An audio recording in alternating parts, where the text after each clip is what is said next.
And now, stand-up community subscribers and listeners from around the globe, it's time to Stand Up with Pete Dominic, where we ask the important questions that impact you, your family, and your community.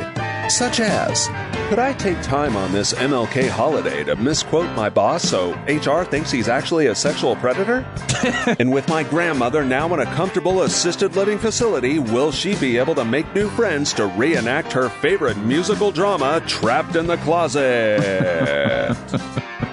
And now, the podcast host who moonlights as a child foot model for pediatric podiatry, Pete Dominic. Yes, that's right, everybody. Thank you, Pete. Always such a great announcer and such a hilarious, eccentric, and original, well-written intro, and what a performance. You know he's a voiceover artist, right? You can hire him. You should hire him. That's what he's dabbling in now. And also, obviously, a talented musician. And if you don't know what he's talking about, on yesterday's show with Maura Quint, I was talking about how my feet look like childlike. They look young.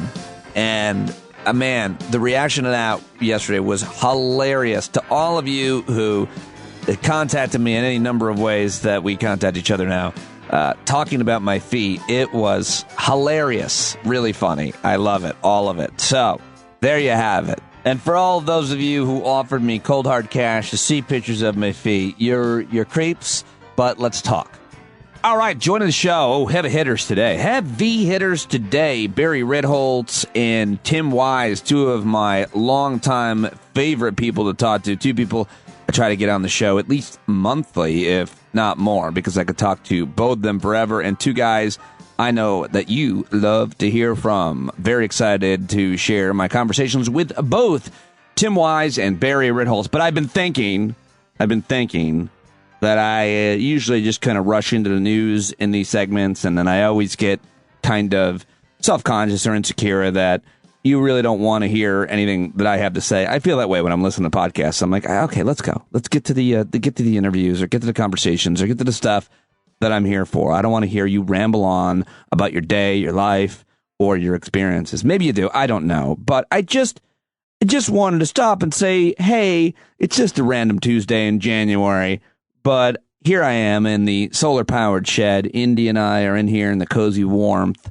And I just want to say thanks. I know I've said it and try to say it in many ways and in many places, but I just want to say thanks. Thanks for supporting me. I love doing this. I do it every day. This is my work, and your support means everything to me. If you haven't signed up for a paid subscription, I'd love to have you sign up. You just go to standupwithpete.com. Some people, they don't want to give their credit cards for one reason or another.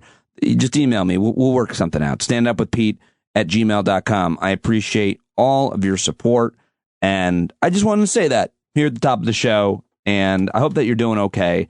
This shit is crazy, and I mean life and COVID and America and everything that is coming with it in your life and in your town and with your family and your own shit, your own anxiety and concerns and depressions and body image stuff and relationships and all of it. It's all real. I am here to tell you I see you. No matter who you are. If you're mostly alone in some very cold part of this country, listen to me each and every day or often. Hi, hello. It's like Romper Room. I see you there. Good to see you. Hi, Jeremiah. Jeremiah is in Michigan, and he rides his motorcycle in the snow, which is crazy. But I see you, brother. Thank you for all the pictures and videos from the frozen tundra that is Michigan. So I just wanted to say I recognize that you're listening to this show. I appreciate it. I put a lot of work into it, and it means obviously everything to me that you're pressing play. Okay. And also, hi to smart cousin Darcy. Now, moving on. Lots to get to in today's news. Let's do it, shall we? Time for the last 24. All right, well, most of the audio I've got for you on today's episode is related to Martin Luther King Day. MLK Day, I'm just going to call it. Hashtag MLK Day yesterday, and I've got some COVID news as well as a news dump for you. But yesterday, Bernice King shared, she's at Bernice King on Twitter. She said, share this clip of my father. We must study him beyond the end of the I have a dream, and that's taken out of context too. And so, you know, this isn't something that got said yesterday, usually what I do here on the Last 24, but this is something that Dr. Martin Luther King Jr.'s daughter asked us to share. And since I do a podcast where I share audio, here it is. At the very same time that America refused to give the Negro any land, through an act of Congress, our government was giving away millions of acres of land in the West and the Midwest, which meant that it was willing to undergird its white peasants from Europe with an economic floor. But not only did they give the land, they built land-grant colleges with government money to teach them how to farm. Not only that, they provided county agents to further their expertise in farming. Not only that, they provided low interest rates in order that they could mechanize their farms. Not only that, today many of these people are receiving millions of dollars in federal subsidies not to farm, and they are the very people telling the black man that he ought to lift himself by his own bootstraps. And this is what we are faced with, and this is the reality. Now, when we come to Washington in this campaign, we are coming to get our check. There you go, Dr. Martin Luther King Jr., and I referenced that in my conversation with Tim Wise today, just about the juxtaposition of certain communities getting government subsidies and other communities getting the shaft, I think it's fair to say. Well, decades later, to mark yesterday's Martin Luther King Jr. Day holiday, King's eldest son, Martin Luther King III, his wife, Andrea Waters King, and granddaughter Yolanda Renee King are marching too. They were marching yesterday, and their mass mobilization, Deliver for Voting Rights, part of an ongoing campaign to expand voting rights legislation and restore the full power of the Voting Rights Act of 1965, which the Supreme Court, of course, stripped. Here is Martin Luther King III yesterday at the new Frederick Douglass Memorial Bridge in Washington, D.C. When states are engaging in lawless voter suppression, only the law can stop them. Senators Sinema and Manchin also say if the bill doesn't get bipartisan support, it shouldn't pass. Well, the 14th Amendment, which granted citizenships to slaves in 1868, that didn't have bipartisan support. Should formerly enslaved people have been denied citizenship, Senator Sinema? The 15th Amendment that gave formerly enslaved people the right to vote in 1870, that didn't have bipartisan support. Should former slaves have been denied the right to vote, Senator Manchin? Oh, man, there you go. Getting called out by Dr. Martin Luther King Jr.'s own son, his own namesake, Martin Luther King III. Not something I would want on my resume, and great points, but he names Sinema and Manchin. And guess who else did it? His daughter, Yolanda Renee King, the granddaughter of Dr. Martin Luther King Jr., also called out Senator Manchin and Sinema at this rally yesterday during her remarks on voting rights. Amazing and fiery speech by this 13-year-old young woman. This fight is personal for me.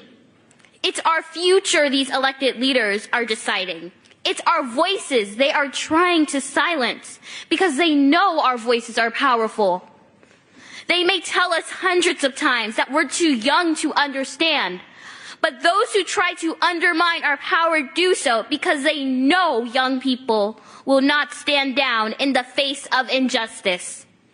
Fighting for voting rights is about fighting for the right to participate in democracy, a movement my grandfather led many decades ago. But it's also about all the other issues that affect all of us: climate justice, reproductive justice, LGBTQIA+ justice, and so much more. We will not stop organizing to get this done. But for all the elected leaders out there who are tweeting, posting, and celebrating my grandfather, Dr. King, today, My message to you is simple. Do not celebrate. Legislate. The Senate must do the right thing when this legislation comes to a vote tomorrow.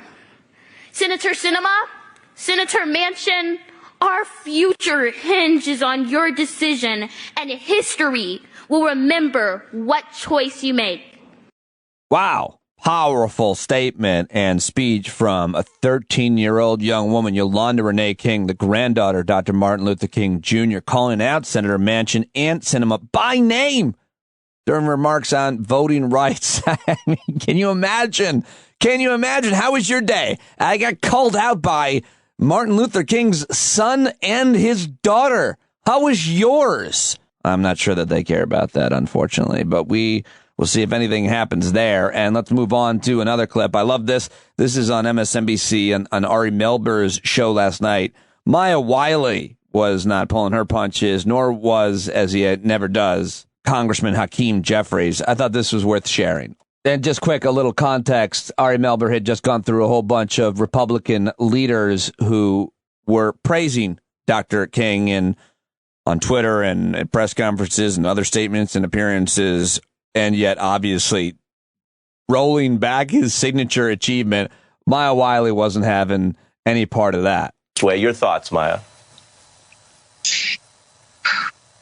Get his name out your mouth. And I say that with heartfelt emotion. It is simply wrong to have watched the insurrection that we saw on January 6th, violent insurrection, perpetrated as we have now been seeing this most recent indictment from Oath Keepers who formed after Barack Obama was elected president.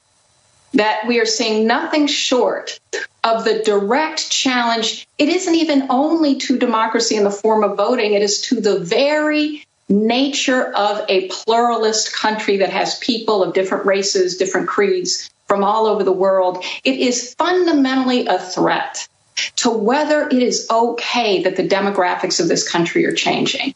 And so to be willing to use the symbolism of a Dr. King as you protect and as you give credence to both a lie and the fears that it is driving in a country that needs to be pulled together is nothing short of offensive.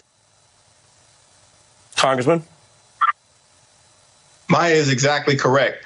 My Republican colleagues are talking out of both sides of their mouth. On the one hand, they want to elevate the life and legacy of Dr. King, but on the other hand, they are denigrating his mission by failing to support the effort to make sure that every single American has the right to vote. I'm hopeful that Manchin and Sinema will come together and do the right thing in the next few days. I know many of my Senate Democratic colleagues continue to talk to them. We'll see what happens. But it's important to understand that Republicans have adopted voter suppression as an electoral technique because they've come to the conclusion that the only way the radical right can consistently win elections is not through the contest of ideas.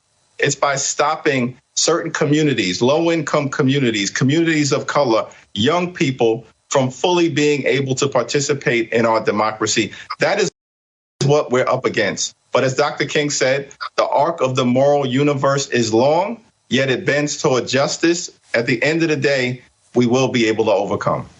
Well, Congressman Jeffries, I hope you are right.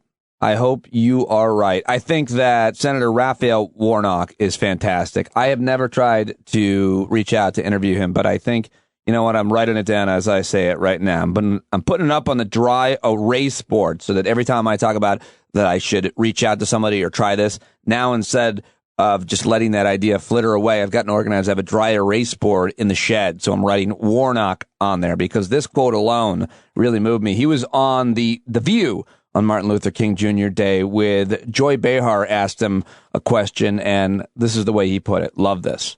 Well, as you might imagine, as the pastor of Ebenezer Baptist Church, people ask me all the time, especially this time of year, as we celebrate his birth, what would Dr. King have done? Where would he stand in a moment like this? And especially people like me born after the Civil Rights Movement, we ask ourselves, what would we have done then? I submit that members of the Senate, regardless of their party, no longer have to ask what we would have done then. We're doing whatever we would have done then right now. This is a moral moment.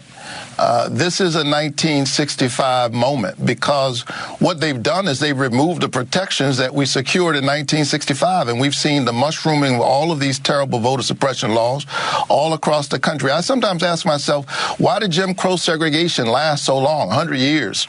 After a bloody civil war? Why does slavery last so long? I submit that it's not because, you had only folks who were angry and hate-filled.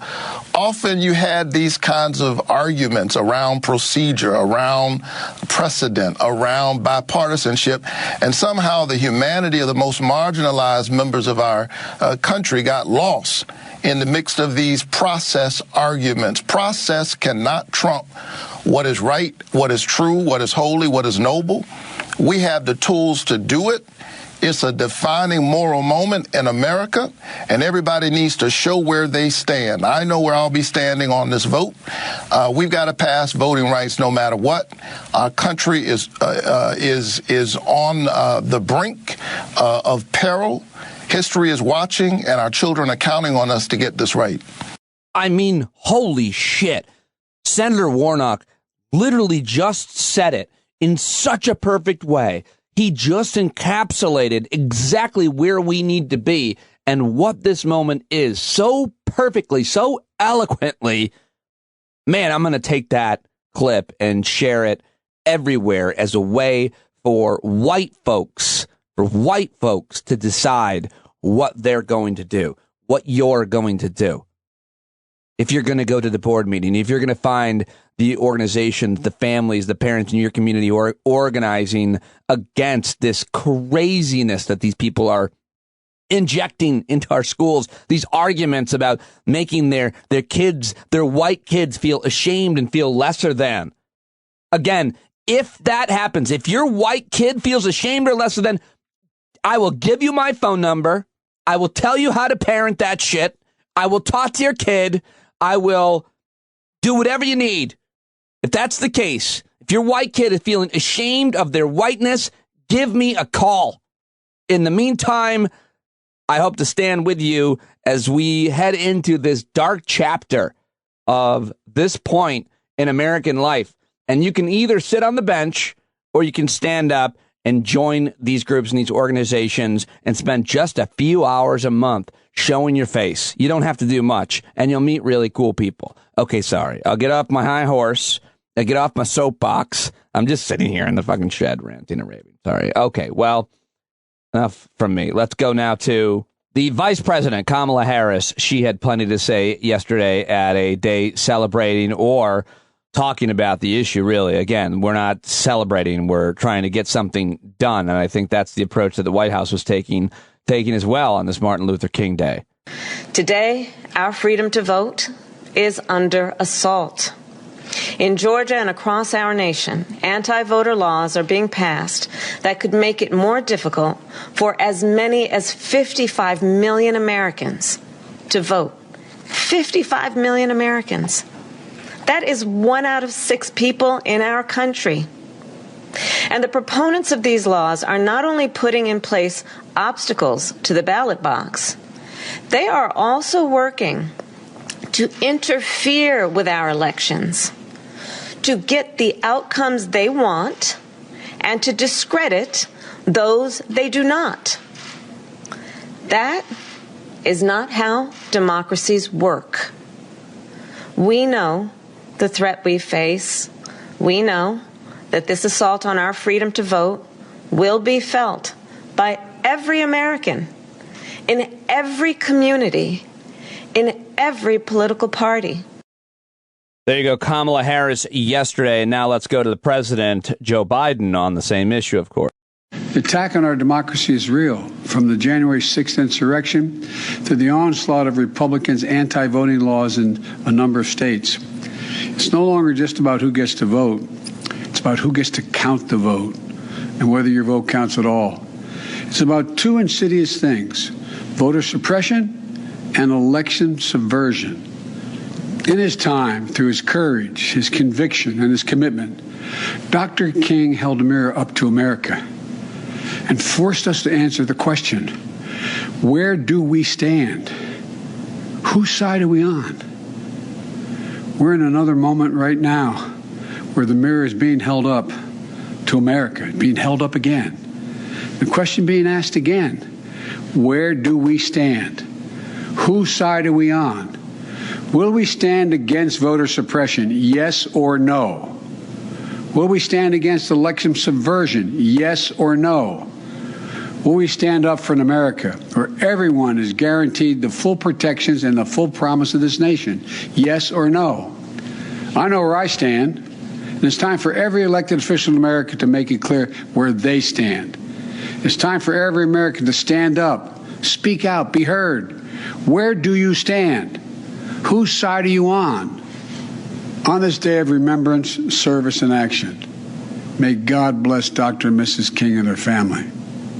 All right, President Joe Biden yesterday, and here is Congresswoman Nikema Williams, who I've interviewed before.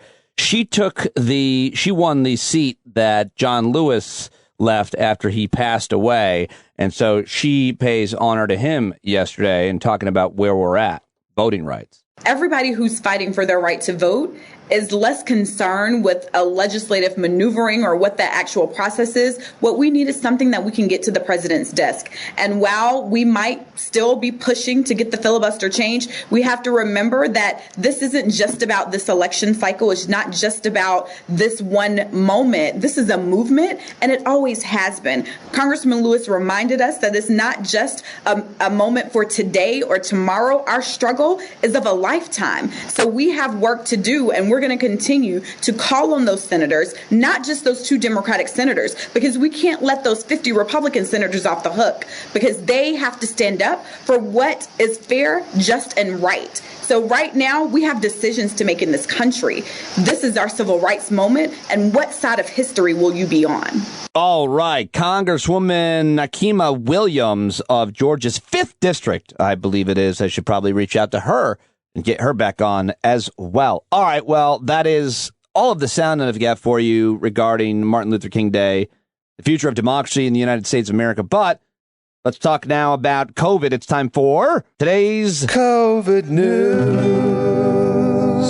All right, well, I've got a whole wrap-up of the COVID news. And I think I'm going to try to news bed under the COVID news as I read these headlines to make it a little less depressing or more interesting, more digestible. If one listener reaches out to me and says, I hated it, then I'll probably end up taking it off. But let's try it. Something new. The wrap-up of the world on coronavirus. Dr. Anthony Fauci said Monday it's an open question as to whether the Omicron variant will lead the globe into a new endemic phase of the pandemic. Fauci said it's unclear if Omicron's reduced severity will translate to the virus gradually becoming less prevalent and much more. 2 large Kansas school districts shut down amid COVID-19 surge and staff shortage. The superintendent of Olathe Public Schools said his district had more than 800 staff out sick and more than 1,500 students test positive for COVID-19 last week. And that's all I've been saying. That's all I've been saying. If you don't have enough adults to man and women the school and drive the buses, you got to close the school. Terrible to hear that out in Kansas.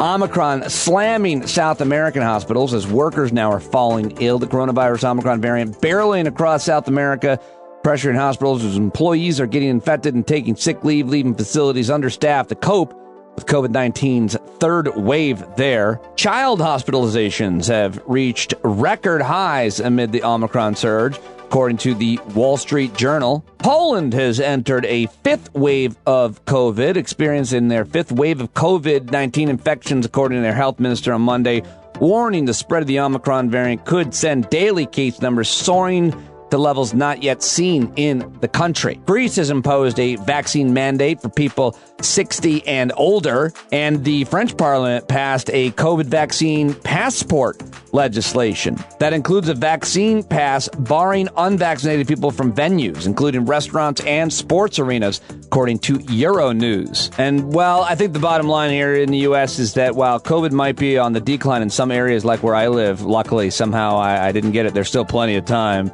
we aren't nearly through the Omicron surge here in the U.S. and around the world. Nearly 1,800 Americans died from COVID-19 each day, in up 53% since January 1st. It's really hard to fathom, and I tweeted that yesterday, and I really like a listener, supporter, and shed helper, the man who built this shed, helped me. Nick D. Fabrizio writes, "It's amazing how quickly humans acclimate to mass casualty events. This trait may emanate from the evolutionary need to survive in harsh conditions, but often it also allows atrocities to continue unabated." Well said, my friend. Thank you. Follow Nick, by the way, on Twitter. He's always smart. Nick at Nick D. Fabrizio. And that is today's episode of COVID News. Well, what'd you think of the news bet? I had to fade it down there at the end because I was telling you about the very depressing statistics on COVID in America right now. All right, we still have a few weeks to go before it seems to, this variant, run through the country. Get boosted, get vaccinated, and be safe out there, folks. Don't want you to get sick, but if you are boosted, you should be pretty much as safe as the flu, right? Is that the deal? Is anybody pushing back on that idea? You'll be okay if you've been vaccinated and boosted, most likely. Like, you can live your life. You can do most things. You can go out and see shows. If you get sick, you'll be okay because you're boosted. That's my feeling on it right now with where we're at with the vaccine's effectiveness, which is why, of course, they're miracles. All right. Well, that's all I've got for you in that segment of the news segment. But now there's all kinds of other headlines that are not related to politics, and maybe they're not as domestic related, and maybe they're a little off the wall, and maybe there's some good news stories. It's time for rapid fire headlines here on the News Dump. Pete Coe with another original jingle, this one coming from a news story. I requested this jingle, and here we go. Three-eyed cow in India, divine miracle it's dubbed. It's not really a Hindu god on today's news dump. Well done, sir. This is about a cow born in India with 3 eyes and like 4 snouts, and some people apparently were worshiping it, which makes sense. Makes sense. I mean, that's a pretty unique thing to see. I can see why, if you're very religious and probably not that educated, and maybe I'm not that educated, maybe I'm being ignorant, but that you would see that as some kind of symbol of God or a God itself, right? I don't know. I think I need to learn more about Hindu. How about that? All right, I'm going to shut up and give you some news stories. All right, let's start with the news that the first woman ever in the United States naval history will command the USS Constitution this week. Commander Billie J. Farrell set to become the first woman to command the USS Constitution on Friday. The USS Constitution, of course, known as Old Ironsides, but you already knew that, right? A 224-year-old ship. It's a 3-masted wooden-held frigate of the United States Navy, the oldest ship in the of any type, still afloat apparently, launched in 1797. She's a graduate of the U.S. Naval Academy and the University of Arkansas, previously served as executive officer of the USS Vicksburg, which is a guided missile cruiser. So this is going to be a completely different assignment. That one probably had a nuclear engine, and this one runs on the wind? That's quite a change, but congratulations to Commander Billie J. Farrell, first woman to command the USS Constitution this week. All right, and I think this is a pretty big story. I mentioned the story yesterday that DirecTV has dropped the conspiracy fascist network, the Trump News Network, One American News. They've dropped it from their listings, and Senator Rand Paul says he's now canceling his subscription to DirecTV after the company announced the plans to drop this crazy network. He says, why give money to people who hate us, in a tweet? And anyway, this is huge news, that DirecTV, because this is the biggest platform for that network, OAN, and it's super important that they don't put these kinds of ridiculous conspiracy theory-based horrible networks, however they're funded on their platforms. Big news right there. And Rand Paul, I'm sure his canceling will start a huge movement because everybody loves him.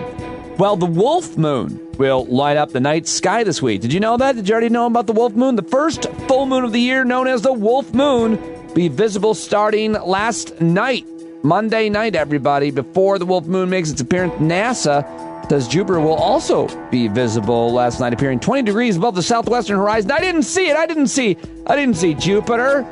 It's bullshit. The first full moon of the year has the special name Wolf Moon. It's based on a well-known myth, apparently, that it became known as Wolf Moon because wolves were traditionally believed to have howled during the winter because of hunger. NASA says the Wolf Moon will appear full for about 3 days around the same time. Very, very exciting. I'm going to say hi to the Wolf Moon on my way back into the house from the shed tonight. Airlines are warning of a catastrophic crisis when new 5G service is deployed. I still don't understand this story, and I read a little bit about it, but airlines and cargo carriers Monday warned that the new 5G wireless service set to deploy Wednesday could ground flights, potentially stranding thousands of Americans overseas and delaying the delivery of key goods. I don't quite understand why the technologies. Apparently, there's disruptions to the airplane's instruments. You know, we were told that as passengers for years. Please turn off your phones, and I think a lot of us who knew pilots found out that was not a thing and kind of got annoyed by that. But because you're in the middle of a text or a movie or whatever. And anyway, in a letter to Biden administration officials, executives of major carriers wrote that C-band 5G causes disruption to airplanes' instruments that could make huge swaths of the U.S. fleet unusable. So this technology causing problems, and the Secretary of Transportation, Pete Buttigieg, is all over it. So I'm not worried about it, I guess, except for the part where I am. Oklahoma-based megachurch pastor has apologized for rubbing spit on a churchgoer. Yeah, that's the story. I'm not gonna say anything more about it. If you want to look into it, you can. But I'm gonna leave that one there. Scientists discover earliest man-made hybrid animal. Scientists used DNA sequencing to discover the animal was half donkey and half Syrian wild ass. And apparently it looked almost exactly as like today's Eric Trump. Yeah, I know. Deeply offensive, but what can I tell you? I talk about this headline with Barry Ritholtz and probably everybody that I talk to for the rest of my life. The wealth of the 10 richest men doubled during the pandemic as 99% of incomes dropped, according to Oxfam.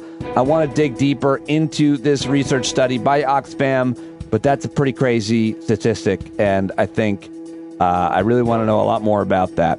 Finally, Billy Bush, apparently former Today Show star, Access Hollywood star, and co-guest of me when I was on Real Time with Bill Maher. Apparently, he's mad. He's livid. Apparently, that the Today Show anniversary snubbed his 5 years after the Access Hollywood tape with him and Trump released. What do you think about that?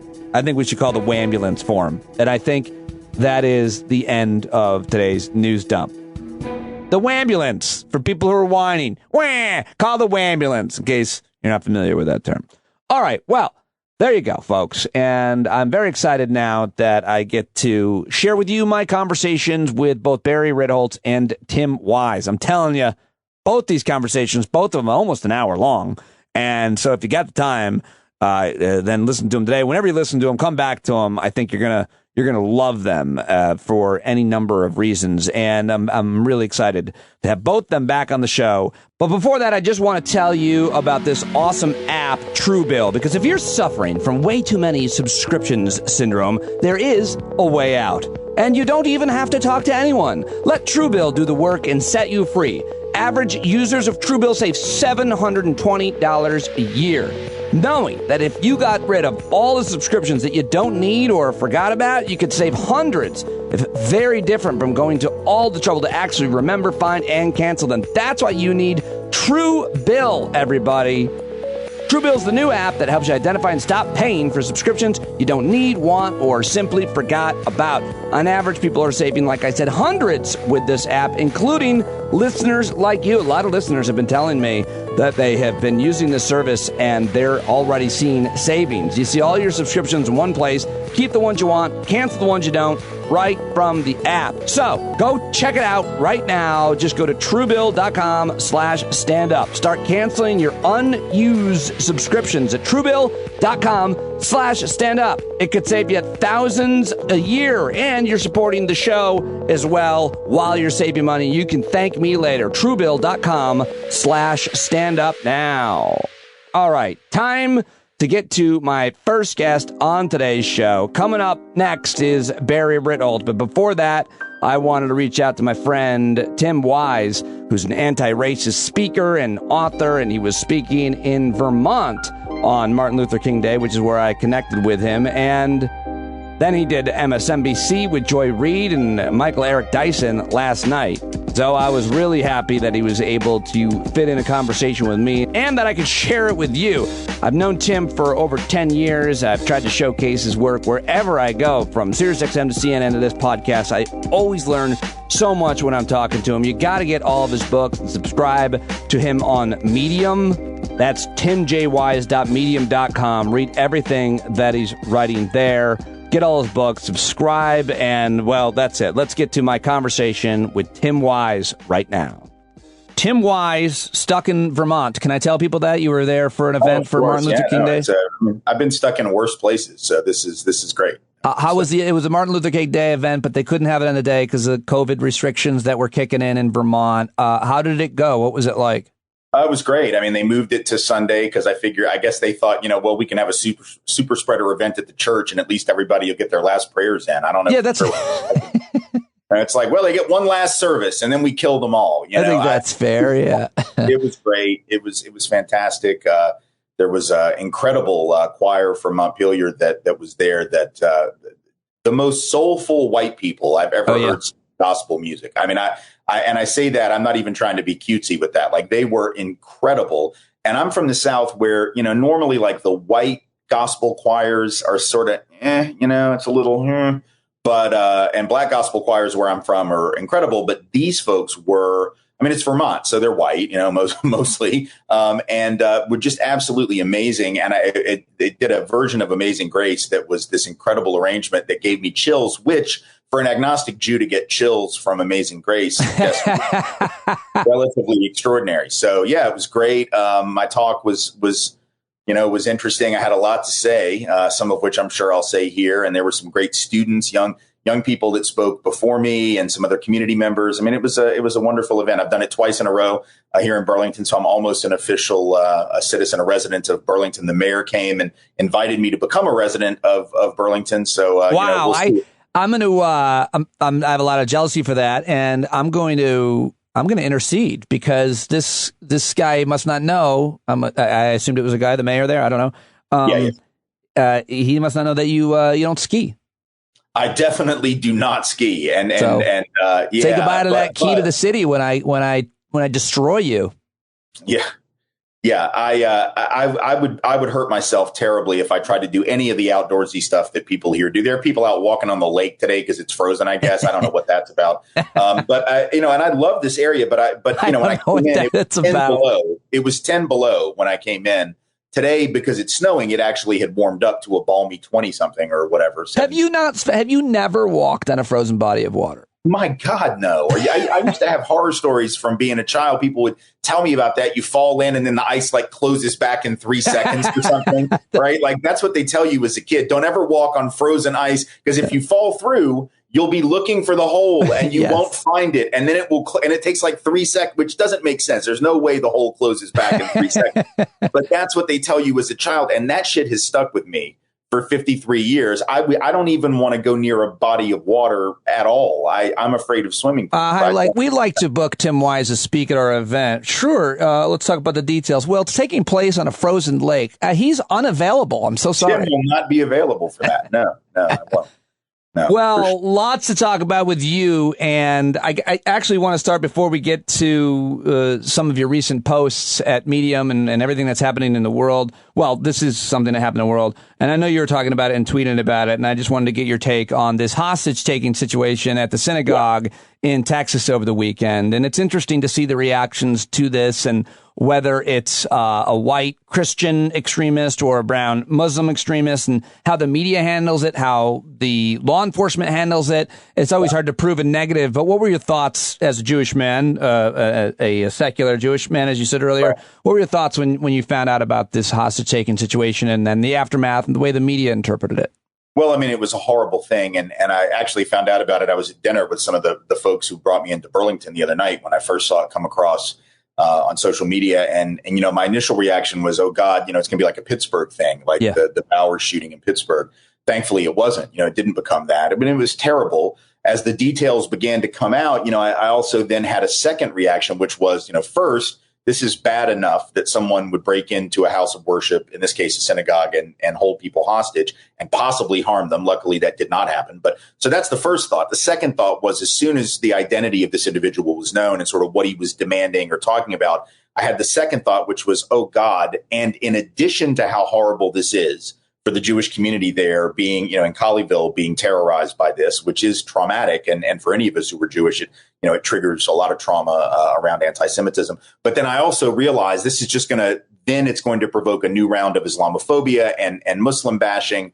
And, you know, all kinds of talks of Muslim terrorism, or how did this person get into the country, which sure enough, that very day, you've got former members of the Trump administration who are, you know, tweeting out things about how this guy, well, I don't know, he's British. That's how he got in. So unless you're saying that you're going to shut down all Brits who are brown or Muslim, there's not a lot you can do to keep him out. But it was just that typical race baiting, Islam baiting stuff. And so it's a double whammy. Number one, you know, the potential anti-Semitic aspect of it, obviously. And I say potential only because I still think they're working through some of the motivations. And even the cops have said they don't know for sure that it was an anti-Semitic motivation. He apparently had like pretty severe mental illness, which is interesting. We don't ever allow brown terrorists to be mentally ill, right? We only allow that for white criminals or terrorists. For brown folks, it's always got to be an ideological motivation. He could just be horribly mentally ill. But that's never allowed, you know, for people like that. So that concerned me. And then today, as I said on Twitter, I'm very tired of conservative white Christians in particular, who anytime something bad happens to those of us who were Jews at the hands of a Muslim, whether it's in Israel or whether it's in the US or wherever it might be, they have these crocodile tears of concern for Jews. And yet many of them as evangelical Christians have a faith belief that all of us who are Jews are going to burn in a lake of eternal fire for all of eternity, just for being Jews, unless we stop being Jews. The same thing that Nazis want, which is to get rid of Jews, is the thing that evangelical Christians in effect want. They want to do it through different measures, through, you know, conversion and, you'll just see the light and come to Jesus. But the point is, your goal is the same, the end of Jews. So when you get mad at Muslim folk for anti-Semitism, and that's perfectly valid, when you get upset about people hating Jews, which is perfectly valid, we should speak out against that. You're going to church and you're believing in a tradition that says that my people are spiritually inferior. To me, that is a form of terrorism. And I don't really need your crocodile tears about what Muslims do to me when you repeat that nonsense every Sunday in your church. I have arranged it so that when even though you're not religious, when you die, you're not, as a Jew, you're not going to be damned to eternal hellfire, but you're going to be put on a frozen lake forever. You know, what's funny, I'm not going to be in a frozen lake, but I apparently am going to be in the back of an Episcopal church because that's where my wife is going to be buried. And I guess I'd like to be buried next to her. And so we're going to be apparently cremated and put in the back of an Episcopal church, which is a great place for an agnostic Jew. Not if I have anything to do with it. Frozen lake, sir. So, you know, but the one thing I thought was a little bit new as a reaction, and I saw this from a couple of my Jewish friends on Twitter. It was like something like, we're like 0.2% of the world's population. Kind of like, why so much hatred? And it was just this kind of sadness I felt just out there. Like, why always us? Yeah. I mean, there's obviously a long, extensive history of it and a lot of history behind why it is that Jews have been so horribly scapegoated for every possible problem in every possible society throughout the years. And it hasn't gone away. I think those of us who are Jews in the United States have had a bit of a respite, or at least, we have felt a respite for at least a few generations for most of us, because frankly, in the United States, those of us who were Jewish were able to matriculate into the club of whiteness over time. Right. That doesn't mean that we didn't catch hell. I did. I grew up in the South where, every four-way stop is 3 churches and like a Walgreens, or something. So there are churches on every corner. They're all preaching the same stuff. I certainly dealt with anti-Semitism growing up. I had teachers that would stick their heads in the classroom just to remind me that I was going to hell in case I'd forgotten since last week when they told me the last time. I had the Klan try to blow up my temple, in 1981 when I was 13, and they were stopped because FBI agents had infiltrated them and stopped them from doing any harm to my temple. So I've certainly experienced anti-Semitism. I worked against David Duke. I was involved, with that work. And there was a lot of anti-Jewish bigotry that was at the heart, obviously, of his campaign.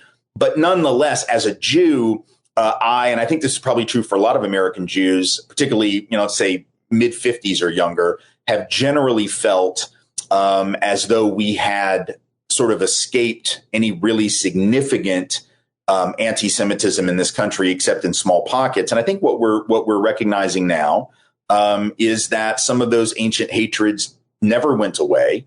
They transmogrified, they morphed into different, sort of ways and shapeshifted a little bit. And I don't want to suggest that any of that takes away from the fact that as white Jews in particular, those of us who are also quote unquote white, we nonetheless have the advantages of whiteness. We have certain perks and privileges that come with that. But there's always this sort of guest pass aspect to our whiteness too, right? There's always this sort of like, it's a guest pass and we can sort of revoke it if we decide to. And most people aren't going to decide to, but there are always going to be those like Robert Bowers in Pittsburgh and like others who will push the boundaries of anti-Semitism in that old ancient kind of way, or in the more modern Hitlerian way, because anti-Semitism has had both sort of religious elements to it, cultural elements, and then Hitler introduced these sort of racialized elements that actually looked at Jews as a distinct Asiatic subrace, which is the kind of nonsense that shows up in my Twitter feed, because the young anti-Semites are all on the Nazi tip, more so than the, Jews are making matzah with baby blood or whatever the hell, whatever the old ones used to be. They're not really into that one. They're more into the racial, Hitler version. There are several things I want to talk to you. We're taping this on Martin Luther King Day. And what do you think about, generally speaking, repeating the comments that Marjorie Taylor Greene and Donald Trump made about this most recent controversy, falsely claiming that only black folks are going to be allowed to receive certain treatment? Do you think, because I'm about to play them, do you think we should not play them? I feel like you shared them in like a quote tweet or something like that, because I don't want to give them attention every day. I don't want to be distracted by them. And I got in an argument, respectful, with someone who I respect on Twitter about this, because I shared Trump's race war comments from the other night. I normally don't. I thought that everybody needed to hear these ones from Marjorie Taylor Greene and Donald Trump. I want to play them if you think it's a good idea. Yeah, go ahead and play them. I mean, I think we're going to contextualize it, and so people need to know, people need to see, so that we can dissect this particular tactic that they're using. They need to be able to hear it. They need to be able to see it. I don't think that by not playing it, that we're going to somehow keep the lid on the nonsense that they spread. They're going to find a way to spread it regardless. So at least we can break it down. So sure. All right. Here is, what is your joke? Here's Marjorie Taylor Greene, Republican representing, what is it? Denny's? Well, it could be Denny's. It could be Cracker Barrel. It could be that diner on I-24. The one.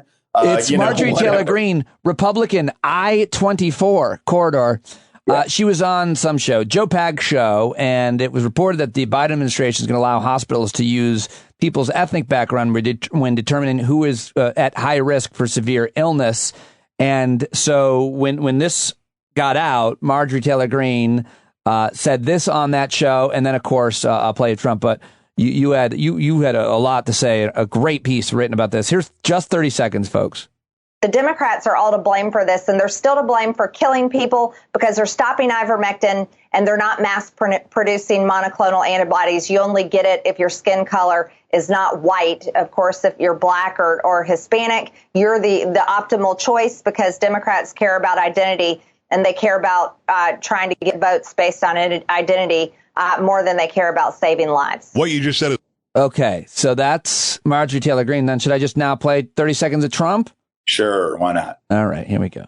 Just denigrating white people to determine who lives and who dies. If you're white, you don't get the vaccine, or if you're white, you don't get therapeutics. It's unbelievable to think this. And nobody wants this. Black people don't want it. White people don't want it. Nobody wants it.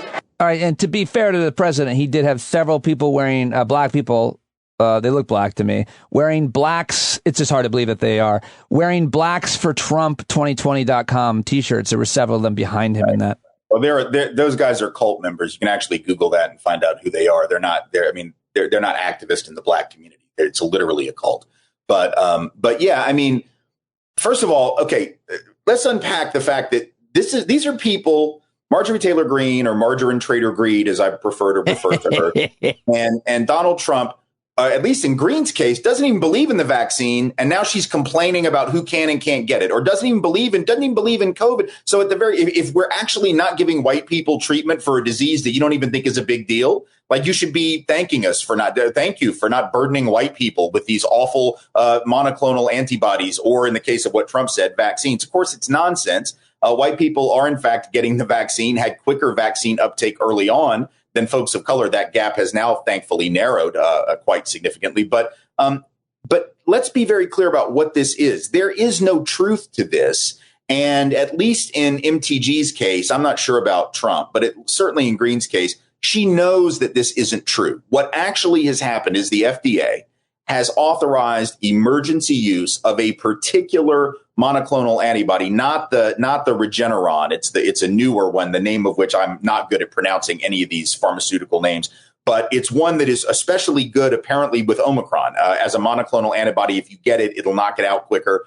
And they are authorizing emergency use. And the classification that they're saying is if you are in a high risk group. And so high risk groups include, like, a good 47%, I think, of the American population fall into various health categories that put them at high risk, everything from high blood pressure to diabetes to heart disease, et cetera. If you fall into any of those groups, and that means whether you're white, black, Asian, Latino, doesn't matter, you're gonna now essentially qualify for this new monoclonal antibody that they don't have a lot of supply of, so they're having to sort of restrict it to the high-risk people. But what they did say in the FDA was, in addition to those medical categories of high risk, which anyone can meet, and if you do, you're eligible, they will also recommend that race and ethnicity be considered. They don't require that it be considered. They just said if you want to, you can. And so certain states, Minnesota, Utah, New York, for instance, have said that they are going to prioritize getting this particular monoclonal antibody treatment into the hands of quote unquote non-white people or black and brown folks, people based on race and ethnicity. That doesn't mean white people can't get it. It just means that because race and ethnicity have been a high risk factor, because of comorbidities that are disproportionately evident in black and brown communities, they want to make sure that the people who are at higher risk, who are in fact black and brown, who have had a higher death rate, higher mortality rate, higher rate of hospitalization, will get access. Now, the criticism, I guess, that one could level, not the Donald Trump, Marjorie Taylor Greene criticism, but a more thoughtful one would be, well, Tim, if black folks and brown folks have those high risk medical categories, why isn't that enough? Why do we need to explicitly include race? Why don't we just say, well, if you have one of those comorbidities like high blood pressure, you of course get it. The reason it's important to actually explicitly add race and ethnicity is that the research on this for 10, 15, 20 years has been very clear that black folks in particular are less likely to be diagnosed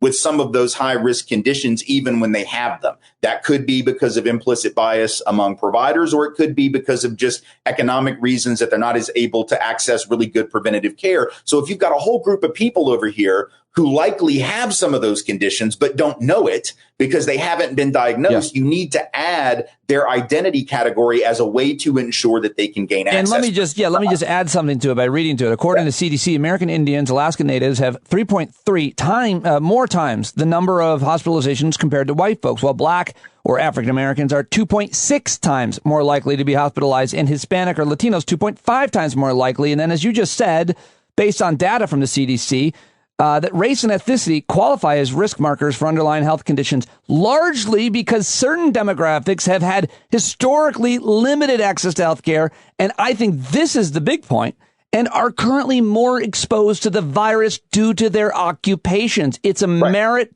and a moral judgment based on, if you wanted to say something about people of certain ethnicities are more likely to get diabetes, they're more likely to be overweight, and then you're going to somehow connect that to their behaviors or some bullshit like that. We're not even talking about that. We're talking about the fact that these are the people that are actually on the, quote, front lines, more at risk to get COVID, which is why they should be more likely to get the treatment, as in addition to what you said and what I just added by reading. And to complain about that, as Trump and MTG are, is to basically say that even people who are at lower risk should have the same access to this emergency treatment. That doesn't make any sense. People who are at higher risk. So if you're white and you're in a high risk group, you're good. You can be covered. You can get this monoclonal antibody treatment. You can get it. If you're white and you're low risk, you don't need it. To complain about that is like saying, well, why doesn't Habitat for Humanity build houses for rich people? Like, where's the ICU for healthy people? Like, you know, where's the able-bodied parking space at the mall? Like, what the hell are you talking about? Actually, I do think there should be more able-bodied. I can't improv my way out. Right. But you know what I mean? Like, but here's the thing. They've got to know better than this. If you read the FDA guidance, it's very obvious what they are and are not saying. So what Green is doing and what Trump is doing, this is just an attempt to essentially create even more racial resentment and hostility. It's another way of saying those black people, those brown people are once again jumping you in line. They're once again, you know, these are the same people that complained about Obama phones, which was mythology. These are the same people that think that all the black folks sit around getting quote unquote welfare payments, even though there are only about 187,000 adult black people in the entire United States receiving cash welfare assistance. I want to repeat that for the folks in the back row that don't realize it. 187,000 adult black people out of 30 million adult black people in the United States. You can do the math on your own calculator. It's an infinitesimally small number, but people still believe it because folks have been pushing those buttons of racial resentment and anxiety and anger for generations. And this is just the latest iteration of that. If you don't have a way to actually help people's lives be better, so you're not actually going to get these working class and low income white folks better jobs, you're not actually going to make healthcare affordable for them, you're not going to make it any cheaper for their kids to go to college, but you can make them think that the reason they're hurting is that those people over there are getting something they're not. That's how you get reelected. That's the only politic that the right has anymore, is the politics of prejudice. But this is, and you've been talking about this and writing about this for your entire career. But it seemed like I thought of you as soon as I heard this Trump speech, because I was like, well, my quote, I shared that clip that I just gave with you, the whole 1 minute, not just the first 20 seconds. And I just wrote around it, and scene, because there's just no more, like, he really is saying white people they're not getting the vaccine. You wrote a piece at your Medium page, timjwise.medium.com. If you're not reading everything Tim writes, then you don't care about anybody, much less your own family. This piece is titled MAGA Nation is Fighting a Race War. And it's a very important piece. You say this is a race war, at least in the minds of MAGA Nation. You give us a list of what this kind of conservatism, you call it MAGA conservatism, which I like, thrives on white grievance. And you say, and this list is the alpha and omega of the MAGA movement, white racial resentment and grievance. That's all it's ever been. Such an important piece. I'm just touching on it. But is this different? Is this a new level, a new step, this saying that white people are having to get in line for medical care, something that obviously the other way around has been the truth for our entire existence? Right. Well, it's just one more example of a politic that has worked for the right for many, many years. I refer to it in the piece as the David Dukification of the Republican Party. 30 years ago, David Duke had just come off the gubernatorial election loss in Louisiana. But even then, we all knew that the politic that he was pushing, this politic of racial scapegoating, was going to have legs and it was going to well outlive him. And of course it has. And so here we are 3 decades later, and you have politicians who have learned how to really craft that narrative. And I have a list in that piece of if you really think about all the key flashpoints of MAGA conservative anger in the last 4 or 5 years, they are all about race. It's everything from Colin Kaepernick and other black ball players taking a knee, right, for racial injustice, to bashing Black Lives Matter, to talking about brown immigrants coming over the southern border, to even the talk about China, right, is still about people of color. We don't think of that maybe as an obvious racial thing, but you're talking about quote unquote non-white people who are manipulating trade and taking advantage of us, or giving us COVID as a bioweapon, trying to kill us all as a plot for world domination. You have every single thing on their agenda, the attack on so-called critical race theory or anti-racist education. Every single one of these things is calculated to push buttons of racial grievance. So let's, once again, 5 years in, let's be clear. Nothing about the Trump movement was about economic anxiety and, these poor rural folks and small town folks that we just need to bring them jobs. And if we can just get them, broadband internet in rural areas, they'll vote for Democrats. If we can just get them better health care and jobs. These people do not care about infrastructure bills, right? When they heard build the wall, they weren't excited about the build part. They were excited about the wall part, right? The building, it wasn't like, oh, goody, I'm going to get me a job building the wall. No. They just wanted to keep brown people out. And so until Democrats understand, and until people in that party will recognize that all of this, we're going to, it's the economy, stupid Jim Carville nonsense that he continues to pump 30 years after he was relevant. That kind of argumentation, it's not the economy stupid, it's the stupid. That's what it is. It's the repetition of racial resentment. And unless Democrats figure out how to challenge that directly and call it what it is and stop dancing around it, let's just get in an infrastructure bill. None of these people care about that. They are motivated by their hatreds and their resentments. And until we call that out and push back on that and say that is fundamentally undemocratic, small d, undemocratic, we're not going to go anywhere. We're not going to build any kind of coalition to save this country. So we're here on Martin Luther King Day, and you're hearing all of these conservatives who are actively making it harder for black folks to vote, quoting Dr. Martin Luther King. And you've written a lot about his words, his actual beliefs, and I want to talk about that. But just what do you make of the Kevin McCarthy's and the Glenn Youngkin? I saw him talking about it, and everybody else who is talking about Dr. King. I believe his family, most of them at least, have said that something like we shouldn't be celebrating this date this year as long as voting rights are under assault. What do you make of the current status of voting rights given the Senate filibuster and these Republicans saying Dr. King's name on this day? Well, nothing about that is new. Obviously, 30 years ago this weekend, I spoke in a church on MLK in Concord, New Hampshire, one of the first MLK speeches that I ever gave. And we were saying the same thing then, that all these folks are misusing the legacy of Dr. King, quoting him out of context. So nothing about it's new. It's especially disconcerting, though, in a time where you do have one entire political party that just a decade ago voted, along with Democrats. It was a 98-0 vote to reauthorize the Voting Rights Act, right? And then, of course, the Supreme Court allowed the weakening of that act. And now you've got folks that are some of the same people in that same tradition who would have voted to keep the Voting Rights Act and to renew it a decade ago, that are now saying, oh, no, we're good now. We don't need it now. Things have changed since 1965. And so we can weaken those protections. We can take away some of those protections. We can close early voting. We can make it easier, get rid of mobile voting, get rid of drop boxes, make it harder for certain people to vote. And they'll all do this while continuing to quote Dr. King. It is fascinating. Or in the case of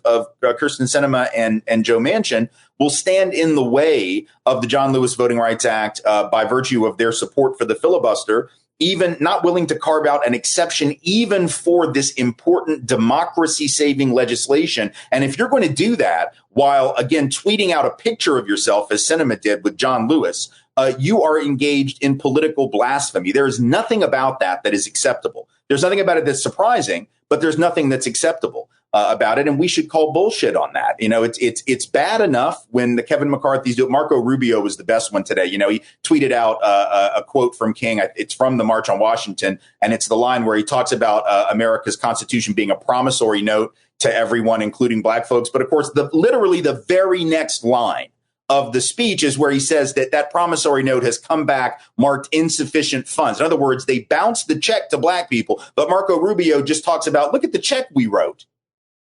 Wow. Okay, well, you wrote a check and you didn't have the money in the bank to cover the check that you wrote, and he has no shame about that. None of them do. But frankly, it's worse when Manchin or Sinema, who are in the party that John Lewis was a part of at his death, and are the party that are supposed to be standing up for voting rights, and when they're the ones who are keeping that act from, and they are the ones who are literally keeping it from being law. They are the ones who are going to be responsible, because if they were willing to carve out an exception to the filibuster for that, they could do it. They could join with others in doing it. They will not. They are the problem. And until the Democratic Party says, look, we don't have a lot of litmus tests, but this is going to be one. Like voting rights, that's going to be one. You know, and if you're not going to be with us on that one, then maybe you need to figure out some other political home for yourself. I'm not encouraging them to do that, but I am suggesting that Democrats had better start finding candidates in states like West Virginia and Arizona to make sure that these people are not the ones that we get stuck with in the coming decades. Tim, what do you say to Glenn Youngkin, the new governor of Virginia, and the governor of Florida, Ron DeSantis, who are outlawing CRT in schools? And, you know, people like me who are in the fight in our communities with our Board of Educations and arguing with my, you know, counterpart on the other side who is terrified of all these things being taught, because what they say is they don't want CRT being taught. But I think you wrote something about what they really don't want is MLK being taught, because there's nothing. I mean, what did Dr. King really believe that these folks have never read, have never heard of, or if they did, they completely forgot or didn't include it? Because all we hear is the same quote over and over and over that they reference from Dr. King about the color of your skin, content of character. I wish we all could get along, all that bullshit. He was so much more than that in so many venues, in so many pieces, in so many speeches. You write about it.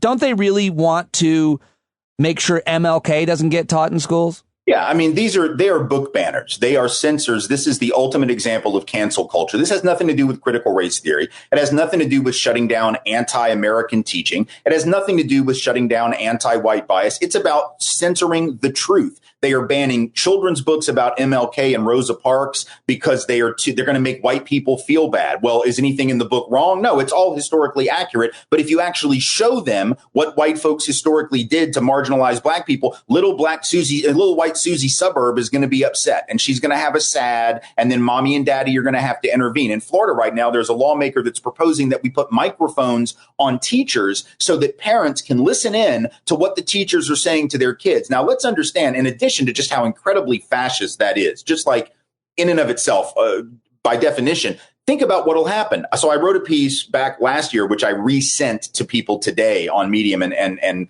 posted on social media again, about some of Dr. King's lesser known statements regarding the issue of systemic racism in America, this thing that the right says doesn't exist and that MLK would have rejected the very idea of. Not only did he not reject it, he used that terminology in writings and speeches from 1967 and 68 near the end of his life. And I quote him at length. There's one quote in particular where Dr. King said in the last essay that he ever wrote, which he wrote right before he was killed, and it wasn't published until January of the following year in 1969 in Playboy magazine. I only know this because I read Playboy for the articles. And when it was published, there's a line in there where he says that racism is as native to the American soil as pine trees, sagebrush, and buffalo grass. In other words, Martin Luther King Jr. was saying racism is endemic. It is embedded in the soil. It is systematized. It is not a deviation from an otherwise, ecumenical, racially just norm. It is the norm. Now, you don't have to agree with King. If someone wants to argue with him, whether it's in 67 or today, you can.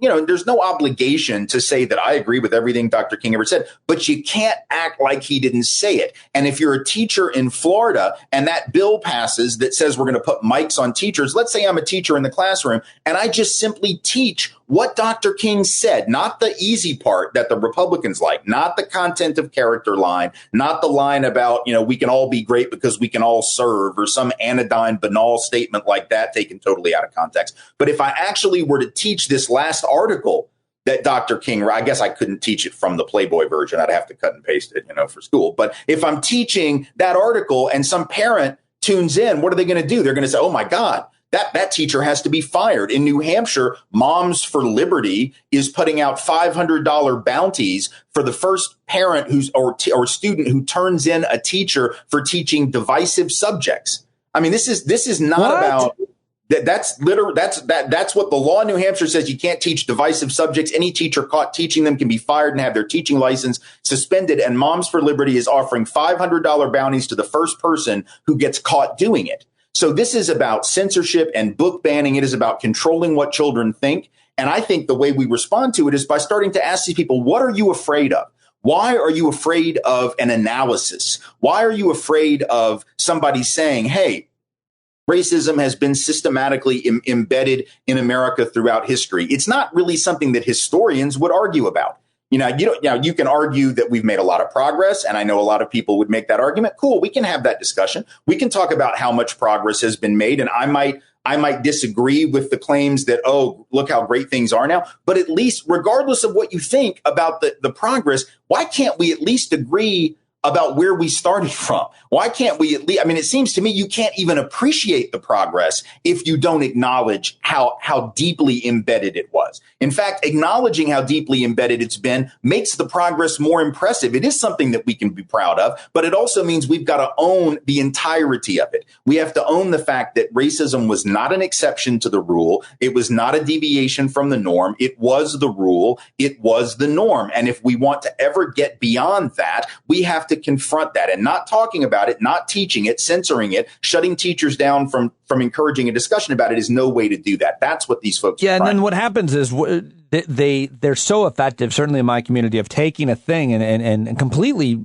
twisting it out of proportion. Meaning, if you took something that Hitler wrote and you shared it with students, like, look what this guy fucking wrote. This guy's crazy, huh? Or look at this reading and tell me what you think of it and why. It's the most fundamental part of education in any society, in any country, anywhere. You look at certain works, pieces of literature, especially if they're controversial or divisive. My daughter's doing this right now in her honors history class. They're looking at everything from Thomas Paine to fascism and all of it. And then they talk about it. But in this case, what would happen is if you shared that letter or the letter from the Birmingham jail or anything else, they would say, look at this, read this. They would take out a passage. They would post it on Facebook. Everybody would be outraged. And what they would say is that they're teaching our young people this, as opposed to allowing them to read a thing, debate, and discuss it. That's the most fundamental part of all education, is my understanding. Right. Well, the whole point of a theory, whether it's critical race theory, and I think I've mentioned this on your show before, but I wrote about it for Medium, was, aside from the fact that actually critical race theory is not really even being taught in the schools, here's the problem. There's nothing wrong with critical race theory. You don't have to agree with it, but it's just another theory, like any theory, to try to explain observable phenomena. What is it? That's all theories are, right? A theory is what we as humans develop to make sense of the world. So if I stand up right now in front of the camera and drop, my phone and it falls to the ground, I have a theory to explain that. It's a theory related to gravity, right? We have theories about everything: geopolitics, trade, economics. And that's because we got a bunch of people all looking at the same phenomena, trying to make sense of it. And some theories are more accepted than others. Some theories are pretty concretized, scientifically. Others are still up for debate. But all critical race theory was an attempt by certain legal scholars to look at conditions in America, and 20 years roughly after the civil rights laws had been passed, to ask the question, why is it that in spite of these really amazing victories from the 60s, we still have such inequality? That's what Derek Bell was trying to ask. That's what the crits were trying to ask. Why is it that even though we've had these formal moves toward equality, we still have so much inequality? And here's the irony.